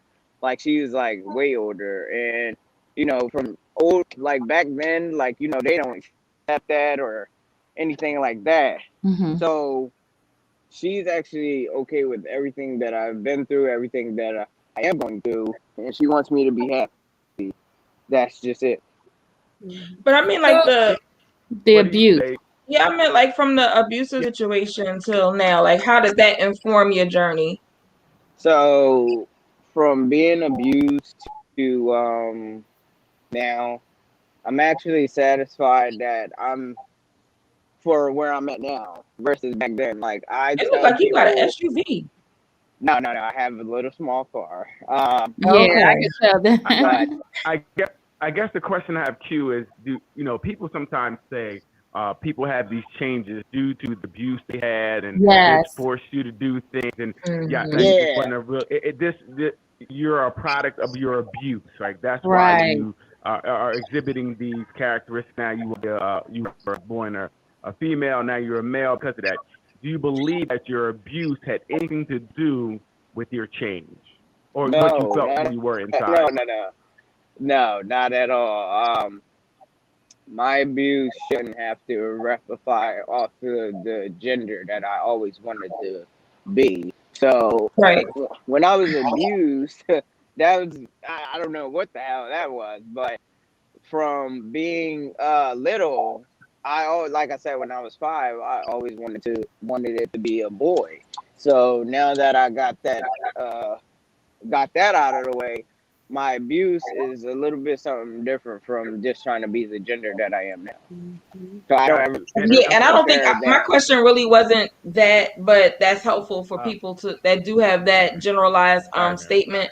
That's okay. I think that does help the audience though, because the audience may have that question because a lot of people do. Yeah, a lot of people actually, if they were abused, it goes to different scenarios. Like for me, I came up. So instead of, abusing other people, I abuse my authority with work, finding a home, having a car, stuff like that. That's my abuse. For me being older versus other people, if they were abused, they like to be the bully because of what's going on at home. So it flips scripts between other people versus myself. So that's how I see my abuse, is trying to be an inspiration and trying to be healthy, if that makes sense. That makes a lot of sense. So, Q, my question is, are you comfortable in your own skin now?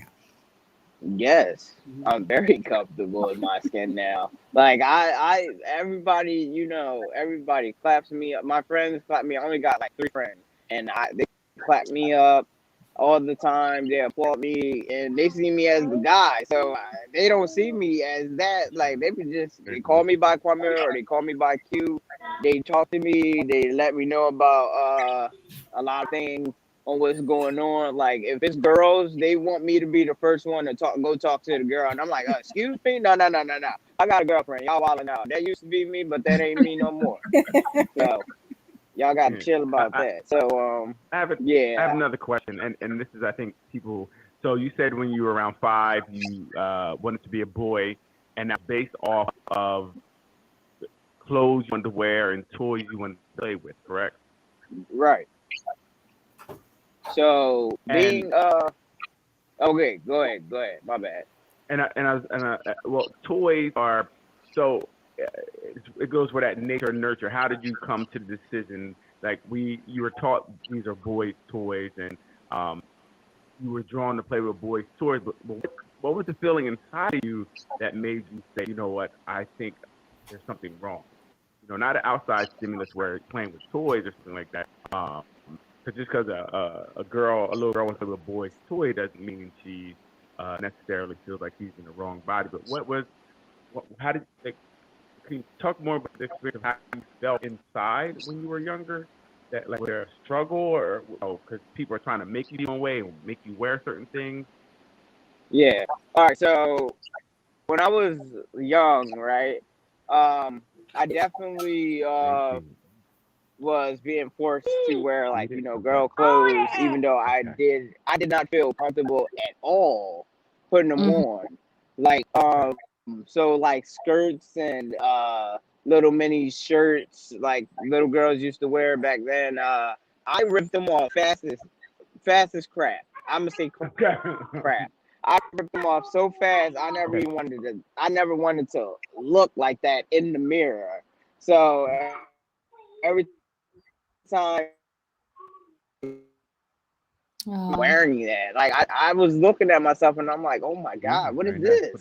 And then for the toys, like for Christmas and stuff, like because when you're a grandma, that's why I miss them. They gave me a lot of toys, but toy wise, like what was I saying? For toys, they got everybody certain type of toys, and for me, they got me like I said, so I used to be a girl back then. They did give me girl toys. I'm not even gonna uh be be upset about that. But other than that, when they got me it, I looked at them like they were crazy, and I went to go play with my nephew's toys. I said, no, I want this. I don't know what this is. I had a Bratz doll, an Elmo toy that say I love you, and I remember everything that they bought me. And I'm like, I don't want this. I gave it to my niece, and I went to go play with my nephew toys. I didn't want it. I'm like, I'm not trying to be ungrateful, but I don't want this. I never wanted it. So do you remember the first person you spoke to about feeling different, or maybe the first conversation you had with someone about feeling different or feeling not comfortable? Do you remember that at all? Remember about being what? Do you remember maybe one of the first conversations you had about feeling different? Like who was the first person you kind of talked? Like, I think I'm in the wrong body. Did you have that conversation with someone? Okay, so the first conversation, like I said, the person that helped me, she was the first person I ever had the conversation with.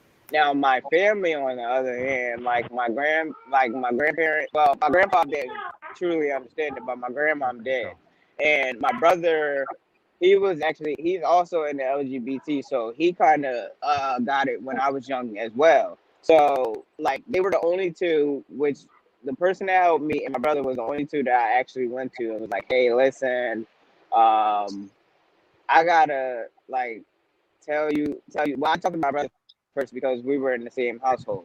So I told him, I was like, hey, I wouldn't mind. Like I kept asking him the question. He kept saying like, "Are you slow or something?" Like I was young. I don't know what the heck I am, slow or not. So am I a boy or a girl? I kept asking that question. And he just kept ignoring me until I went to the person that was helping me at a certain age, and I told her, "Hey, listen, I want to be a boy." And she gave me the pointers, and boom, there it is. Like it was crazy. And how fast, like I said, she worked very fast on taking me to the zoning center and everything like that. So like I said, I applaud her for everything that she has done and stuff like that, because I swear I would not be here if it wasn't for her. I would probably have to wait. And was it difficult to tell her that like you were a boy? yes. I actually spoke to her recently, and she's very proud of me. She's very happy for me, and I told her every time I do a story, I always mention her. I always say, I'm very happy, like you are, that you made me who I am today. And she gets emotional and she be like, "Oh, thank you," and stuff like that. She's very Good. very grateful for that. At the time is kind of I'm not. Time is kind of. I have a question for you. Trans, right? We got Yeah. surgeries and things of that nature. Now, can you talk a little bit about the legal part about it? Because you have to go change your name and birth certificate and identity and things of that. Can you talk a little bit about that? Because I know a lot of people don't talk about how is that difficult? Was it easy? Oh, that was definitely difficult.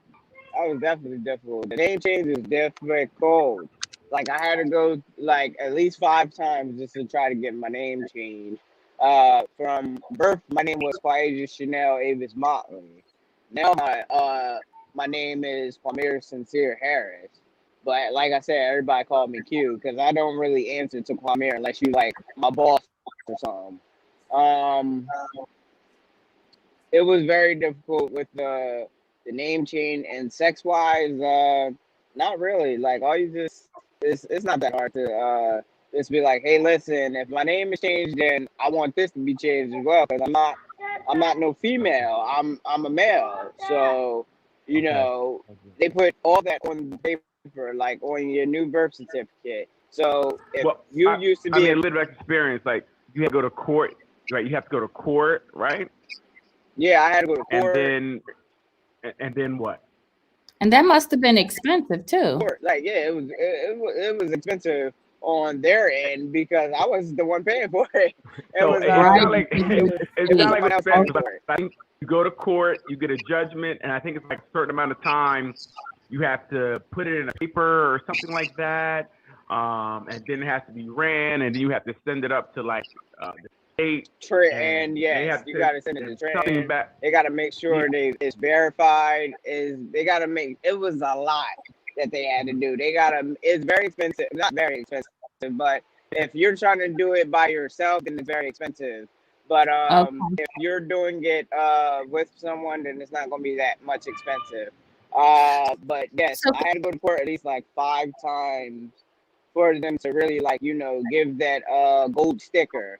Once they give you the gold sticker, it goes sent over to Trenton and vital statistics. Vital statistic is where like you could be able to get your birth certificate, your new birth certificate, and then for Trenton, they all they're just doing is doing a verification like, hey, this is this person now, this is this person. So they won't do anything like because a lot of people that do like bad things like they get their name changed. So they gotta make sure like you're not no criminal just trying to like switch your name and stuff like that. So yeah, it was a lot going on with the name change, but I'm very glad and happy that it is Kwame now. So when did you get your name officially changed to Kwamir? How old were you? Actually, it's just got done because, like I said, it takes a while for it to get done. Okay, well, when But did you it was start the actually process? the process was done around like 2016. The process started in 2016. We're now in what, Wow. 2021? And And how you old had were you Right. then? I was probably like around, so 2016, that was like 5 years ago. That was probably like 17, Okay, 18, I believe. okay. Yeah. But you were So, still a ward of the state, right? Or ward of the court? yes. I was Okay. actually, yes. So So once, go ahead.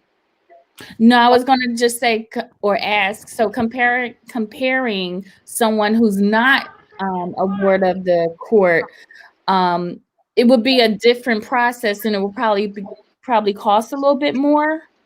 So Yes, it you would had an probably advantage by being a ward of the like court. a lot. I'm I sorry. think that the process would still be the same. Uh, Right. you still have to go to court and get them to get the But the judgment expense, for the name change.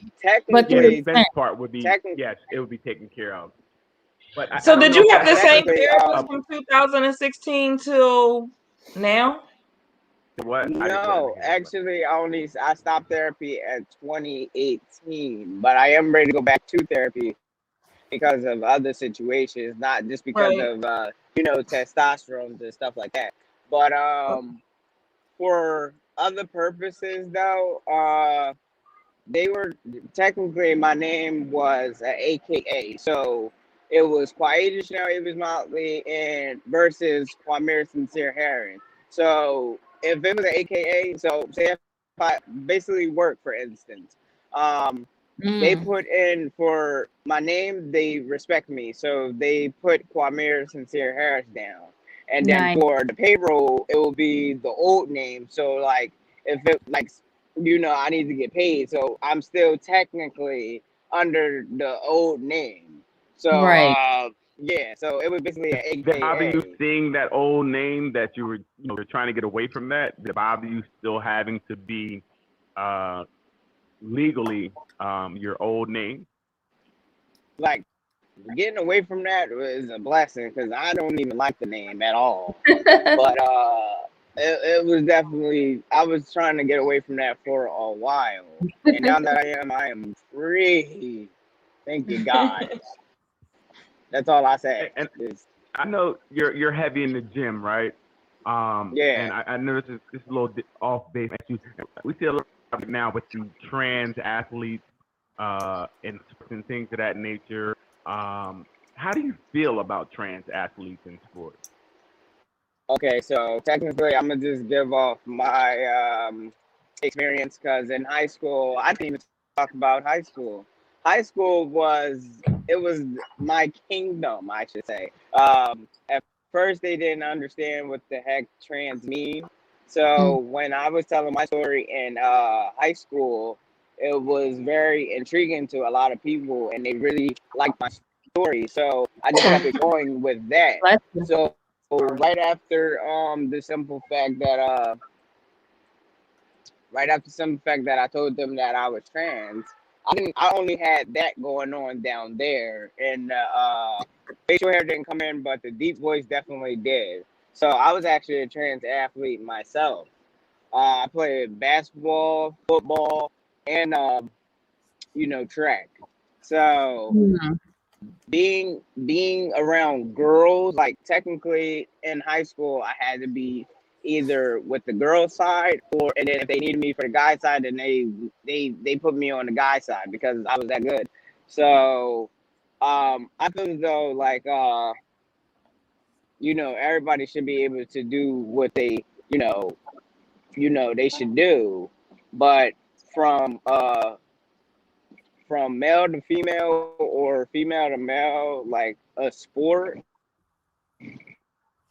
I really think like from my perspective, I don't know about anybody else. I feel as though it's kind of unfair, just kind of unfair to a lot of like cis women. Yes, they are women. I'm not even trying to this, trans woman at all. But you know that you used to be, this. So you're fast on your feet. And trying to outrun a cis woman is typically really unfair. And just like for female to male. So if like for me for instance, I play football but barely got picked because yes, they see me as male, but I feel like in their mind they still see me as a female. So they barely, pick me and like, oh, he's going to get tackled, he's going to get hurt and stuff like that. We don't want that because of yada yada yada such and such. And I'm like, well, this is typically unfair, but I get their point now. Back then I'm like, what the hell? Like, I'm trying to play the game. Okay. Like, I'm faster than any of these dudes. Like, come on now. Like, I want to play the sport as much as they do. So, and the times that I did get picked, like they picked me after that they picked me so much because I made at least like probably like 5 touchdowns and stuff like that.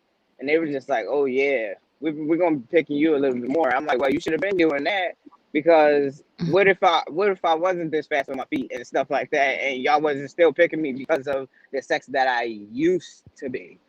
So really, I don't really know so much about other athletes, trans athletes, but all I know is a little bit about it because of I seen the one about the track, about the male to female, and he raced a cis woman and he beat her and 7 flat. He beat her. He's that fast. I mean, sorry, she's that fast. Sorry, she's that fast. So that I feel as though that was kind of unfair. You're putting, yes, she's a woman, but you're putting technically a cheetah in with a armadillo. A wolf. Like, come on now. So I don't really know so much about it. All I'm just saying is that's typically unfair to me. Gotcha. All right, it's like 9 minutes before he gotta go to work. Yeah, anybody else? I know it's fine. No, it's fine. They they don't mind. They don't mind. I don't want you to miss your coin. No. I always do my. I do my job, and I've been talking to my girlfriend on FaceTime doing my job. So this is nothing. Don't be saying that on the Facebook and on YouTube. Right. Yeah. I'm sorry. Can you make camp real big on the screen, please? I didn't even know the phone was off. Okay.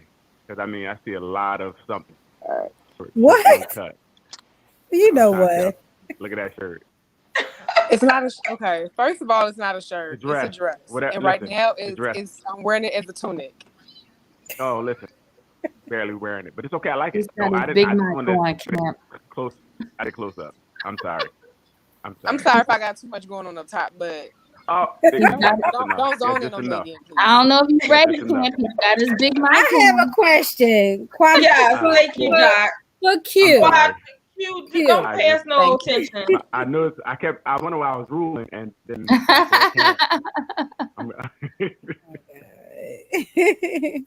Q, do you feel like you had to leave some people behind in your transition because they weren't supportive, or has everyone been like supportive of you?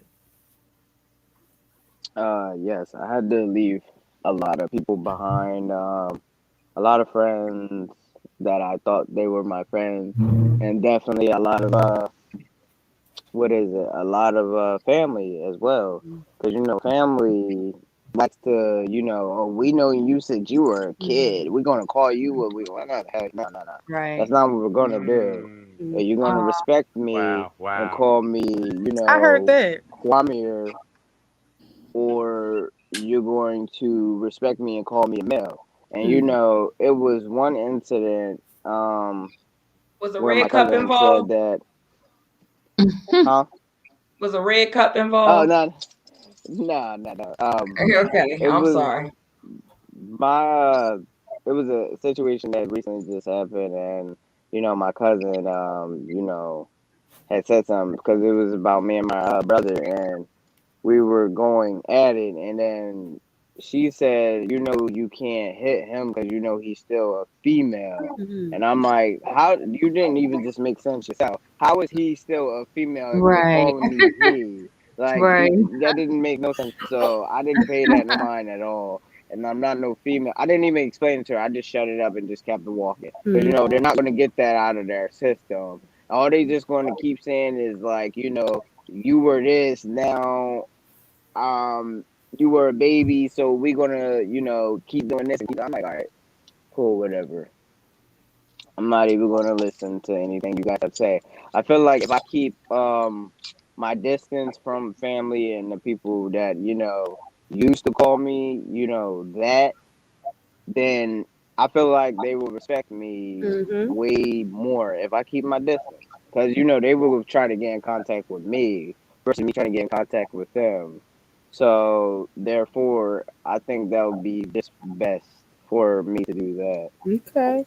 You are so confident, and it's so great to see that. What Mm-hmm. would be your advice for Yeah. someone who's struggling right now? If you're struggling about, your whole transition or anything, just talk to somebody that you really, really have a deep connection with. Like for me, I have a deep connection with my boys that I call my brother because they're there 24/7.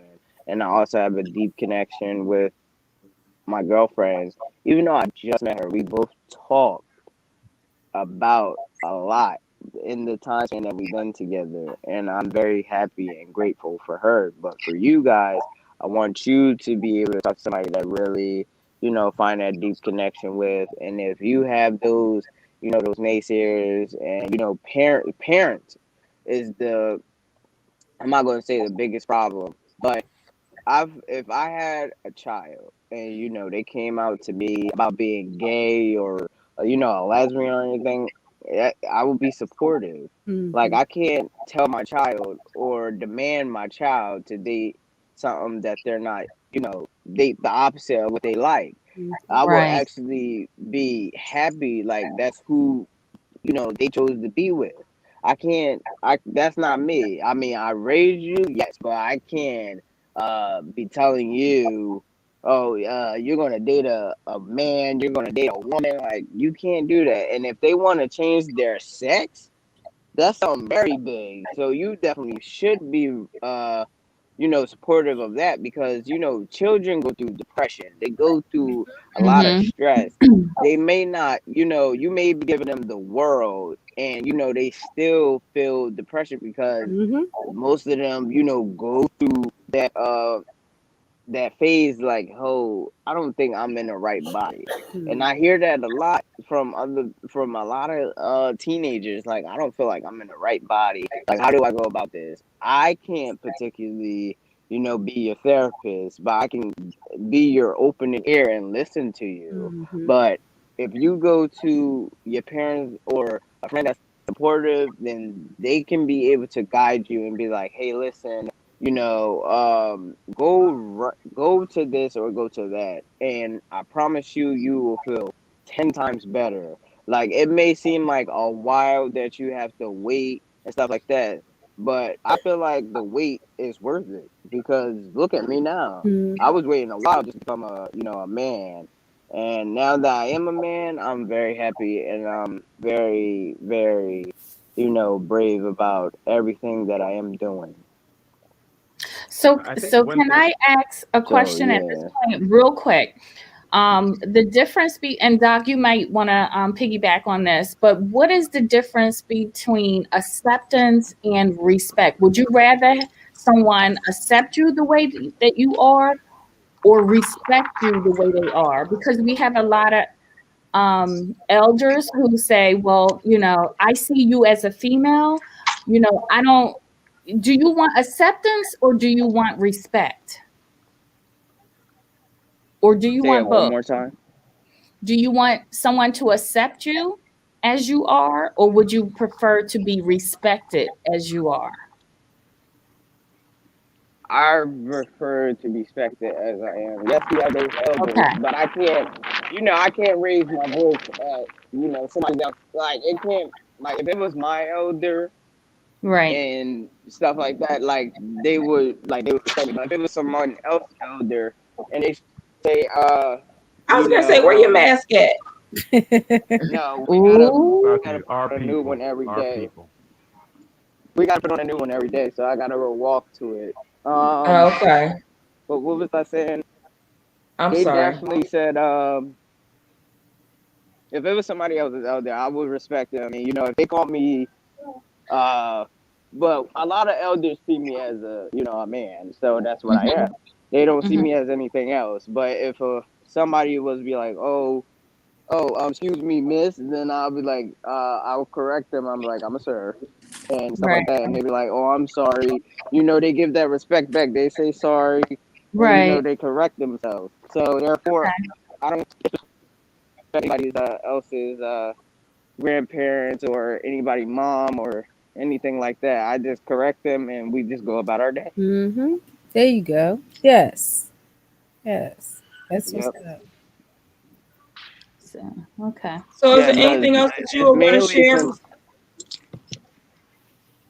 Go ahead. other than being yourself. No, I do not. I just wish everybody the best. If you are going through the transition, and if you got any questions, you can contact me on social media at Kwame Harris. Instagram is T Model Mirror. T stands for trans. I am a model, a male, trans model, and TikTok is a little inappropriate, but it's Q got the juice one. But I do get a lot of feedback from all of those three social media. So if anybody got any questions, you can definitely contact me and let me know what you guys want to share with me. Other than And that, I have and no there is problem. and there is one person who had to leave early that sent me a message that they would like to talk to you further. So I will make sure that she knows that you said that at the close of the message, that you welcome Yep. that invitation. Yep. Thank you, I'll look Q. forward. You're Thank you We for welcome. your appreciate And you. Yeah, yes, thank information. you thank so you. very much for sharing your point of view. Thank you. Thank you very much for having me on the podcast, guys. And I hope you guys have a wonderful night. Thank you. Absolutely, you too. Now I know why you responded to posting in the middle of the night, because you was at work. Oh yeah, yeah, That don't yeah. answer why Daryl was responding too, but that's another conversation for another day. Yeah. Awesome. Thank you. Have a good All right. night. You too. Have a good night, Q. All right, take care. So, wow, that was a It was loaded. so much information. Yes. That was very, very insightful. I just love his confidence, and it seems Yes. like Yeah, I'm inspired. he was able to meet the right people at the right time, which Mm-hmm. Right. watered And that that makes seed a and allowed huge him to. difference. It That does. makes Oh, a it does, huge because difference. It does. most stories are not don't go that way. Most Mm-mm. stories are not Mm-mm. that way at all. His story was definitely in a different story than I'm used to hearing. With A positive story. Yeah. it was more positive, and you can see the difference in him, even in fielding the questions. There was no anger. It was, I'm just going to Exactly. answer the question. It was, Yeah. no matter what was asked, he Yeah. just was able to speak about it and be very calm and not get emotional about, like, oh, these are questions, let me answer it. And that's what I Right. really respect Right. about that. Right. Yeah. And Exactly. even with his partner, like, she was open. Of course, I understand not wanting to be on screen, but she was open to even answering. I mean, that's an intrusive question that we asked. Yeah, and I'm sorry, my mama bear just came out. Like, okay, if she cool with it, she cool. I'm like, come on, April, you about to mess us up. I know. I just wanted to, like, she may not have been ready, but I know one of the things I will be mindful of, though, for him and all of his confidence, is to make sure that she's comfortable, because, as he gains more traction of attention, she will also gain more that same attraction of attention for different reasons. I mean, would that differ from someone who started to become famous or something like that, and if somebody was right? Yeah, in this society it would. Yeah. In this society it would, because of how he identifies. Yeah. We're so abusive. Gotcha. Yeah. Yeah. Thank you for educating me on that. Yeah, I didn't know. I try. Smart I don't have a big microphone in That's the smart. Mary always trying to one up somebody. I'm always trying to what? One up somebody. That's her profession. I know. Exactly. Do yours. Do that. Cam said, "Do yours." I'm trying to.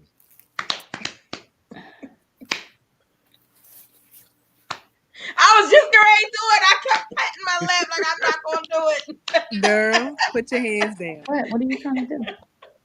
Thank you. Put your hands down. I started clapping my legs like, okay, I'm not gonna do it. No, and you know, like I think one of the most important things he said was, about being supportive of the people in our lives. About yawning? Huh? What did he say about yawning? He eating. What'd you say? Oh, I don't know. I couldn't hear over the He food. thought you was yawning. No, shut up. I said being supportive. I couldn't hear over the chewing.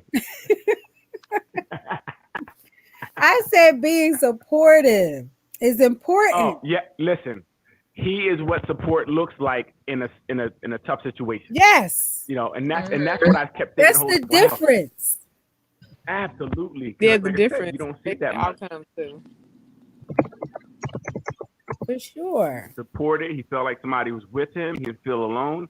And it's weird, even a question about negativity he's run into. He had to really think. And like there was one incident he could remember. Mm-hmm. He doesn't even have I think because his confidence is so high, when you meet him, even if you say something, he probably can talk to you. I mean, talking to him, you're like, yes, he's cool. Yes, and a lot of the people that I've encountered outside of Q are, experience that negativity right in the beginning, like when they first feel this in their own homes. Their parents are the first negative influences that they experience. Mm-hmm. Isn't that normal, Doc? I mean, that open-minded. Isn't that a normal response, or a typical? Well, I wouldn't say normal, but a typical response coming from a parent, because one, as a parent, we want to deny. We don't want to see. We give birth to a female. We don't want to hear our daughter say that they want to be a male. Mm-hmm. So isn't that typical? I wouldn't want to normalize. I want to normalize that negative behavior, right? No, I didn't say. That's why I changed my saying. Well, isn't that a typical? Okay, cool. I'm sorry. That's why I said typical. Normal, interchangeable. And I actually don't like the terminology of normalize anymore, because in a sense, if we really peel back those layers of what we're saying when we say let's normalize whatever comes after that sentence, mm-hmm. we're being dismissive to the reality of what somebody may be experiencing. Right. Absolutely. Right. So what you could say, I know, due to maybe education, or like you kind of said, someone's own personal beliefs, they could now turn on their child because they feel a different way, right? Mm-hmm. Mm-hmm. That's a lot of times, people may have their own issues, and now this kid telling you something is triggering something, and they're mm-hmm. making it. Sometimes they make it about themselves. Like, I couldn't have a child like that. It's terrible that a lot of parents do things like that and mm-hmm. kick children out, or leave this stigma on the child where they're hiding it, and now they're learning about themselves in the street with whoever's teaching them, which could really lead them down a wrong path, right? Because a lot of these trans are the most trafficked people in mm-hmm. the world, trans people, because they're displaced at a higher rate than any other, mm-hmm. child. Mm-hmm. They're out there, they're being taken advantage of because they have no one who cares. And with Q, you see someone cared about him enough, was able to, he has a great self-esteem, a great output, a great disposition. Mm-hmm. He was allowed to, he was nurtured in a way that he was allowed to be himself. He had a fighter personality from the very beginning. Right.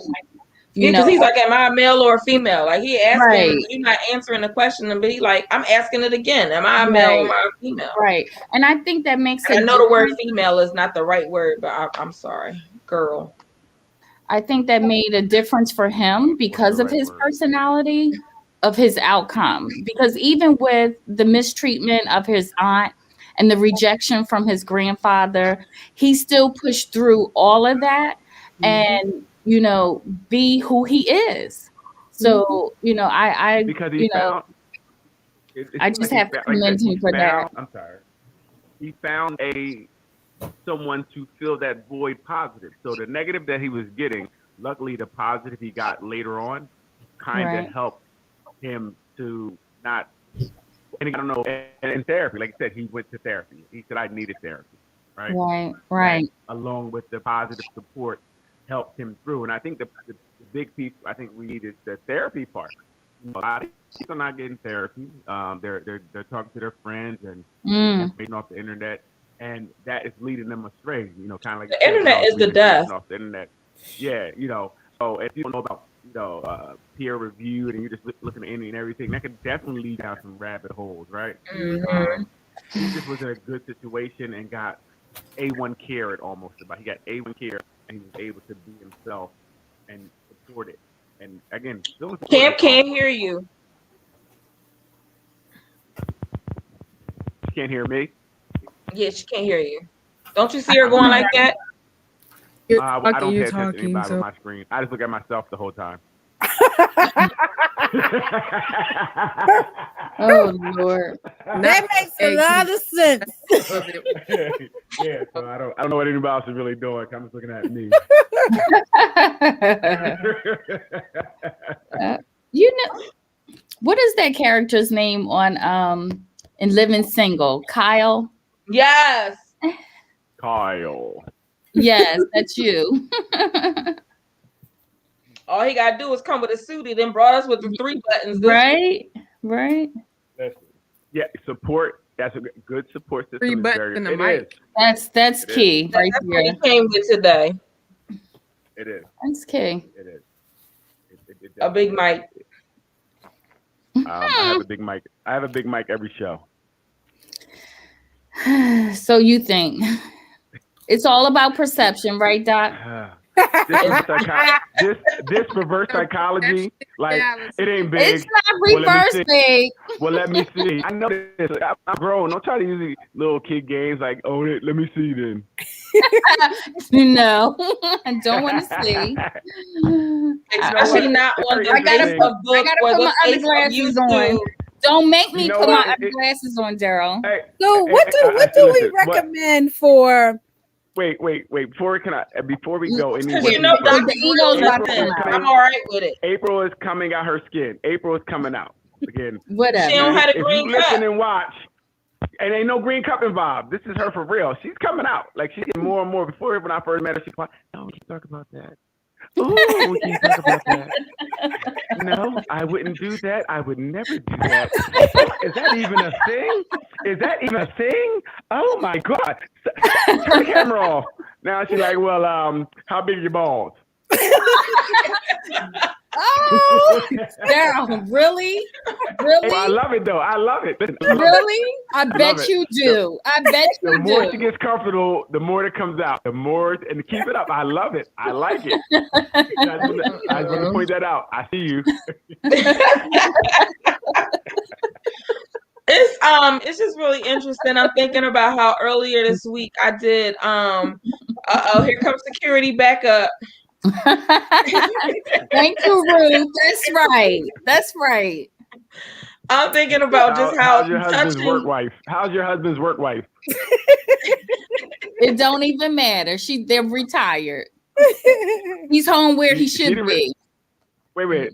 The work wife retired with them. They're still together. Whatever, Daryl. Oh, yeah. They retired. Not right now. So I'm sorry, yes, Mary. Go. What were you saying? Doc, I was just gonna say, she said they're good, Daryl. I was just gonna say, like, it's just so interesting how people who live in the lifestyle, no matter how it is that they identify, how the conversation, especially depending on the generation that people come in to the conversation, is received so differently. Because I did a cultural diversity training, and then I taught a class on Tuesday, but I used the video for both classes, talking about intersectionality, and the example that it used as far as the overlap on how you could be in the LGBT community. You can be a male or female, or male or woman, and you can also be Hispanic or African American or Caucasian or whatever. And all of those things overlap and show the multiple ways that you are impacted with being othered, or like racism, or like with other judgments that come in life. And in both conversations, it just stirred up like stuff, but more so in the class, the older portion of the class, the more seasoned participants debated the reality that their child could ever make that decision, because that's not how they raised them. And so it was interesting to just hear that conversation, especially knowing, you know, that is, you know, it's the reality. If you're working in the human services field, or anywhere for that matter, you have to accept and embrace people's differences. It has nothing to do with their productivity. Correct. Yeah, nothing to do with their productivity. If they hung from the chandelier the night before, it don't. That actually might help their productivity the next day, but it don't really matter. You don't need to know that. You mean when you come to work with a smile, you're gonna work better. I think a lot of people, especially, when you talk about generational differences, um, there's that difficulty with accepting our values versus what you're trying to do now. Right. A lot of times people don't, they see it as a choice. That's the bottom line. They see it as a choice, not so much as, this is who I am, and this is what I need to be a happy, productive person in society. And your who expectations think from it's a me choice. don't define who I am. Like, you expected me to have this particular lifestyle so that I can offer you something, but we're gonna go at it a different way. So do you see where I was going, Doc, with the question about acceptance versus respect? Yes. Is it more important for an individual to be accepted or to be respected? Like, Yeah, he didn't really answer the question. I was hoping he didn't really answer it. well, I think he did. He said to be respected. He could. That's how I But I thought interpreted they his started talking response. about. I think he talking about he was respecting other people's elders. I might have heard it wrong, but I thought he was talking about his respect he had for others, not as much as Not as what he wanted as far as receives. he didn't really answer about in like whether he was cool with people not really accepting what it is, but respecting that's your choice. He didn't really Right. really didn't say Right. that. Right. But I was Okay. thinking Okay. people who think it's a choice, uh, they should be also they shouldn't be just or if they feel that they because I think it is a choice. Right? Everything we do is a choice. Right? You don't have to do anything. So if someone says it's a choice, like I don't have to talk to women, right? That's a choice. Right. Right. So everything is a choice. So we can't, and it's funny because we can't just negate another. If as long as they're not doing it in a disrespectful way, if they're like, I feel like this is a choice you're making, I don't necessarily see that as being wrong, right? Because it is a choice, right? Because you can choose to do nothing, you can choose to abstain. So I think we all make choices, but everyone can feel the way that they want to feel. These days, I guess you can feel whatever. Like it's not really like it's no norms anymore. It's how you feel. Every individual feels a certain way, and it's all okay. You can feel whatever you want to feel. It's okay. I don't know. And then I think it's they're passing a new bill or something, a gender neutral bill. I didn't get to read it. I heard something about some bill being passed. Who passed it? For New Actually, Jersey, a I think state bill or no, I think this is in federal? In Washington. DC? Yeah, Washington. Yeah, no, the when I was at Bible study, and they were talking about a bill where it's going to definitely affect the reading of Genesis when it says in the beginning there was man and What? because now you're making gender associations and that's not correct anymore. Now I didn't read it yet to really see how deep it could get into, but it's going to. They were talking about something like where it's going to start turning into hate speech when you start trying to say certain things. Um, it seems like it's getting really, really, really, really crazy.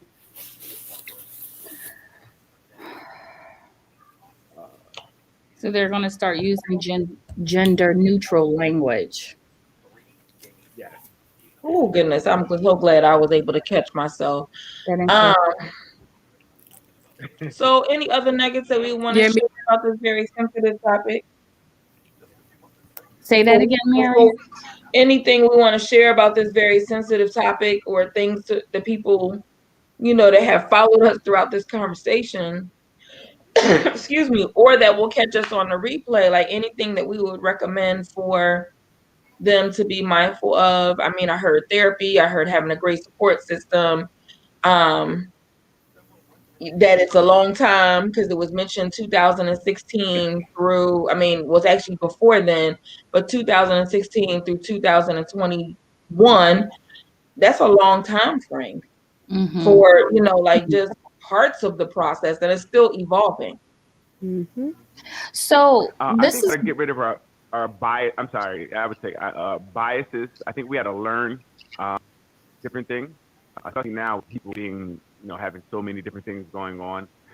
We have to be in the know, so we're not either disrespecting someone unknowingly, or hurting someone's feelings unknowingly, or just being rude and using language that is offensive to someone. And I know it's tough now, but we all have to kind of do it because you don't want to, like, people just don't want to offend somebody, so I guess we got it's so much we have to learn. We got to study now to go out in the world and go to the supermarket. We don't say the wrong thing.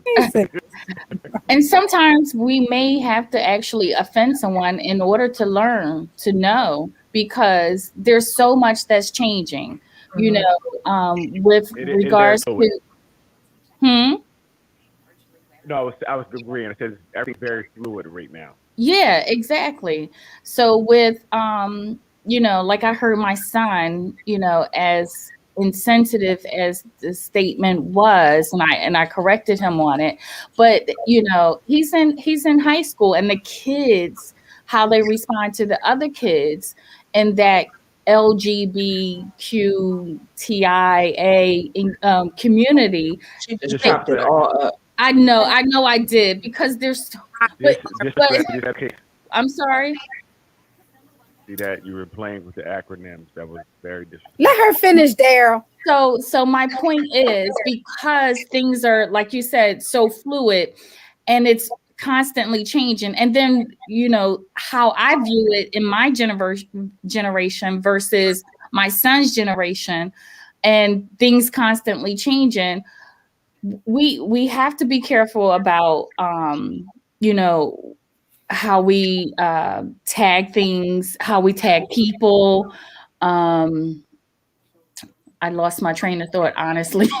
You was talking about something your son said that was okay. So my son made the comment. So in his generation, because the spectrum is so large and it's growing, it seems to be, they refer to them as the alphabet, and insensitive as it may be, but because it's just, we just have to be mindful and respectful, but at the same time, it's constantly changing, so we don't get corrected until we offend. And I think that we need to be sensitive on both sides.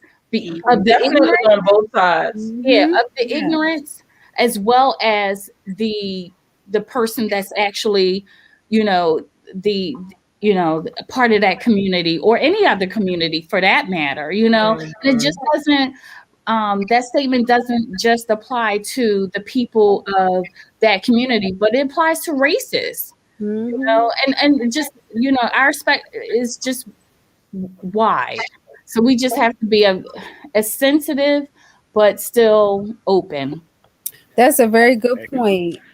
And but sometimes it is difficult to tell when someone is trying to learn, right, versus someone who's just content on being ignorant. Yes. And you know, saying or doing or behaving in a way that's offensive. Right, right.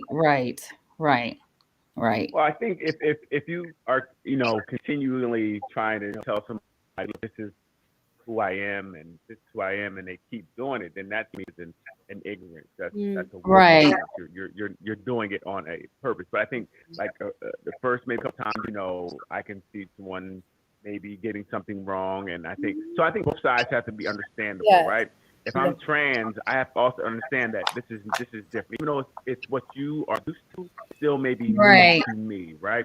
And give me the opportunity to learn. Give me the opportunity, and learning means I'm going to make mistakes. Learning means I'm not going to get it right. Right. You can't black out on just because you think I should know something, right? It's just, Right. it has to go both ways.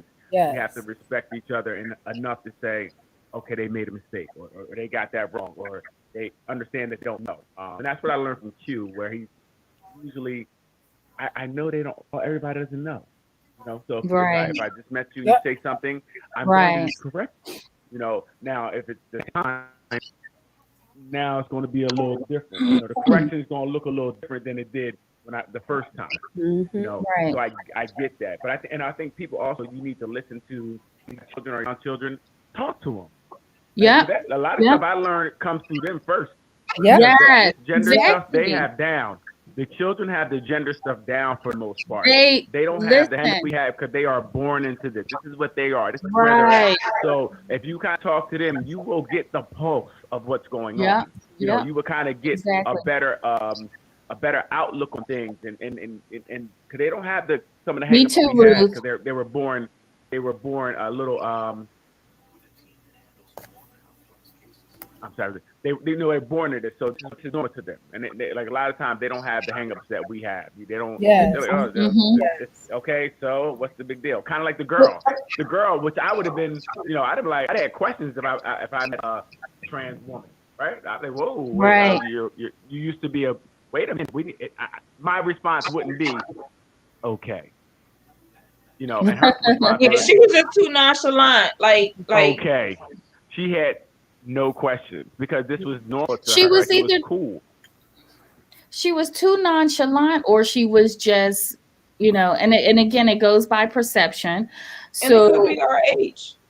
exactly. Yes. It could be Right, like but Daryl it could said, be her. Some right people- It could be now, her. It doesn't matter. right now, Yeah. this generation is so much more understanding. And Absolutely. I hate to, They're I mean, open. I dare to say that they really understand the fluidity Yeah. Yeah. of this thing. You know, it's nothing to tell a person of the opposite sex that I dated someone of the same sex. No. And one of my teenagers tonight in the group, like she alluded to it before, but she came right out. Yes. My parents want to stick with the Bible, and I like girls, and they don't want to accept that. And I'm like, okay, that's not what my session is about, but like apparently that's what my session is about. And that would be an interesting conversation. Yeah. Well, that is generational gap. Interesting for that us. is a generational gap. Yes, that's a there generational is, but I will say I grew up in the church down south, and I had a friend that went through that situation, and the parents now wish they had have done a lot of things sooner. Right. In terms of being there for her, like, you know, because I'm sure, you know, they probably were just they were in denial, first of all, you know, and they were just trying to make sure to protect her. I think that as a parent, but they weren't in denial. They weren't in denial. Keeping her safe. They were not in denial, but they had. Well, usually it's denial. We try to protect because we don't want to be embarrassed. embarrassment. What was it for them, There's Cam? a lot. Huh? You said what? What was it for the family you were talking about that wouldn't allow them to provide or do what they needed for the child? Is that they wasn't in denial. The child, my friend, she went through this. She was like maybe 2 or 3 years younger than me, but we grew up together in church. Her dad was a deacon. Mine was the minister of music. She played piano, so everybody in the church knew. All of us knew as kids and growing up. It was more so their thing was protecting her from the outside world, right. in terms of they don't want people from the outside world to treat her a certain way. But I mean, when you growing up down south like that, it's a toss up. You'll get some people who will just support you, don't know you from a can of paint, but then you get others who will just say stuff and she got spit on. It's just certain things that just happen from the outside world, not people that she went to school with or grew up with, but just random people just running errands or just everyday life. So that's what that was their biggest concern.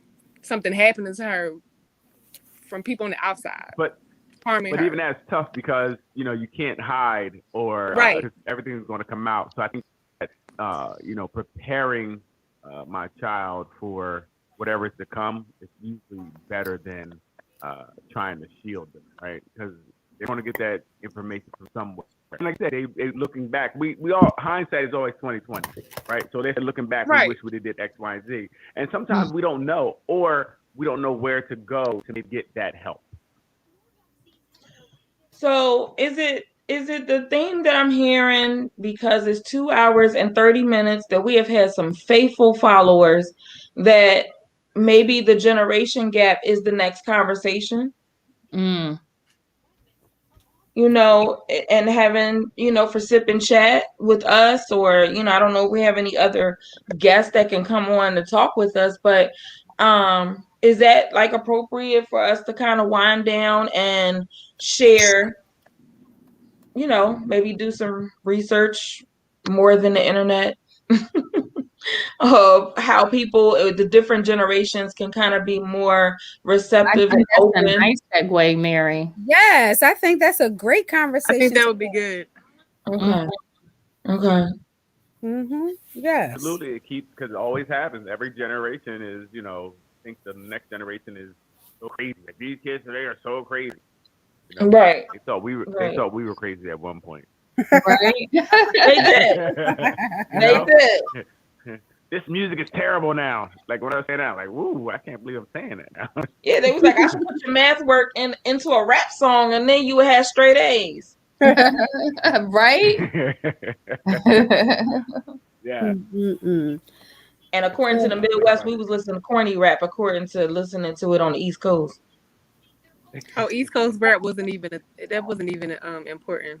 It was important, but to our area, we had our own stuff that just blew up. East Coast rap was important. That's where it started. No, it was important, but I'm talking about growing up. Like, it has its own thing going on. Don't take offense. It's not that deep. I love the East Coast. I think we should continue this conversation. Yeah, I agree. I was trying to say that, Doc. Yeah. Yes. Having a green room. All right, so oh my goodness. Room. See, that's why people be trying to get tickets to the green room and hitting your cash app. So thank you for those who definitely have followed this conversation from the beginning to the end, and thank you for those who catch us on the replay. It was important to us for you to hear not only Q's story from his point of view, but to really just understand his perspective and a perspective that others in his lifestyle carry. And maybe even challenge yourself to some of the thoughts you may have had. I think you might have learned something about yourself by listening to him talk, and some of the things you may have thought to be true maybe weren't, or so I learned some things tonight as well. Good point, Daryl. Yeah. Look at him trying to sound nice to his 3 button. I usually have. Oh my gosh. Not the audience noise in the back. Anybody else before I hit the end broadcast moment? All right. Well, thanks again for following Sip and Chat. Join us in the group during the week for the fabulous drop-in posts that happen. And then until then, we'll see you next Friday. Everybody stay safe and stay well. Have a good one, everybody. Good night. Thanks, Ruth. Thank you, Ronnie.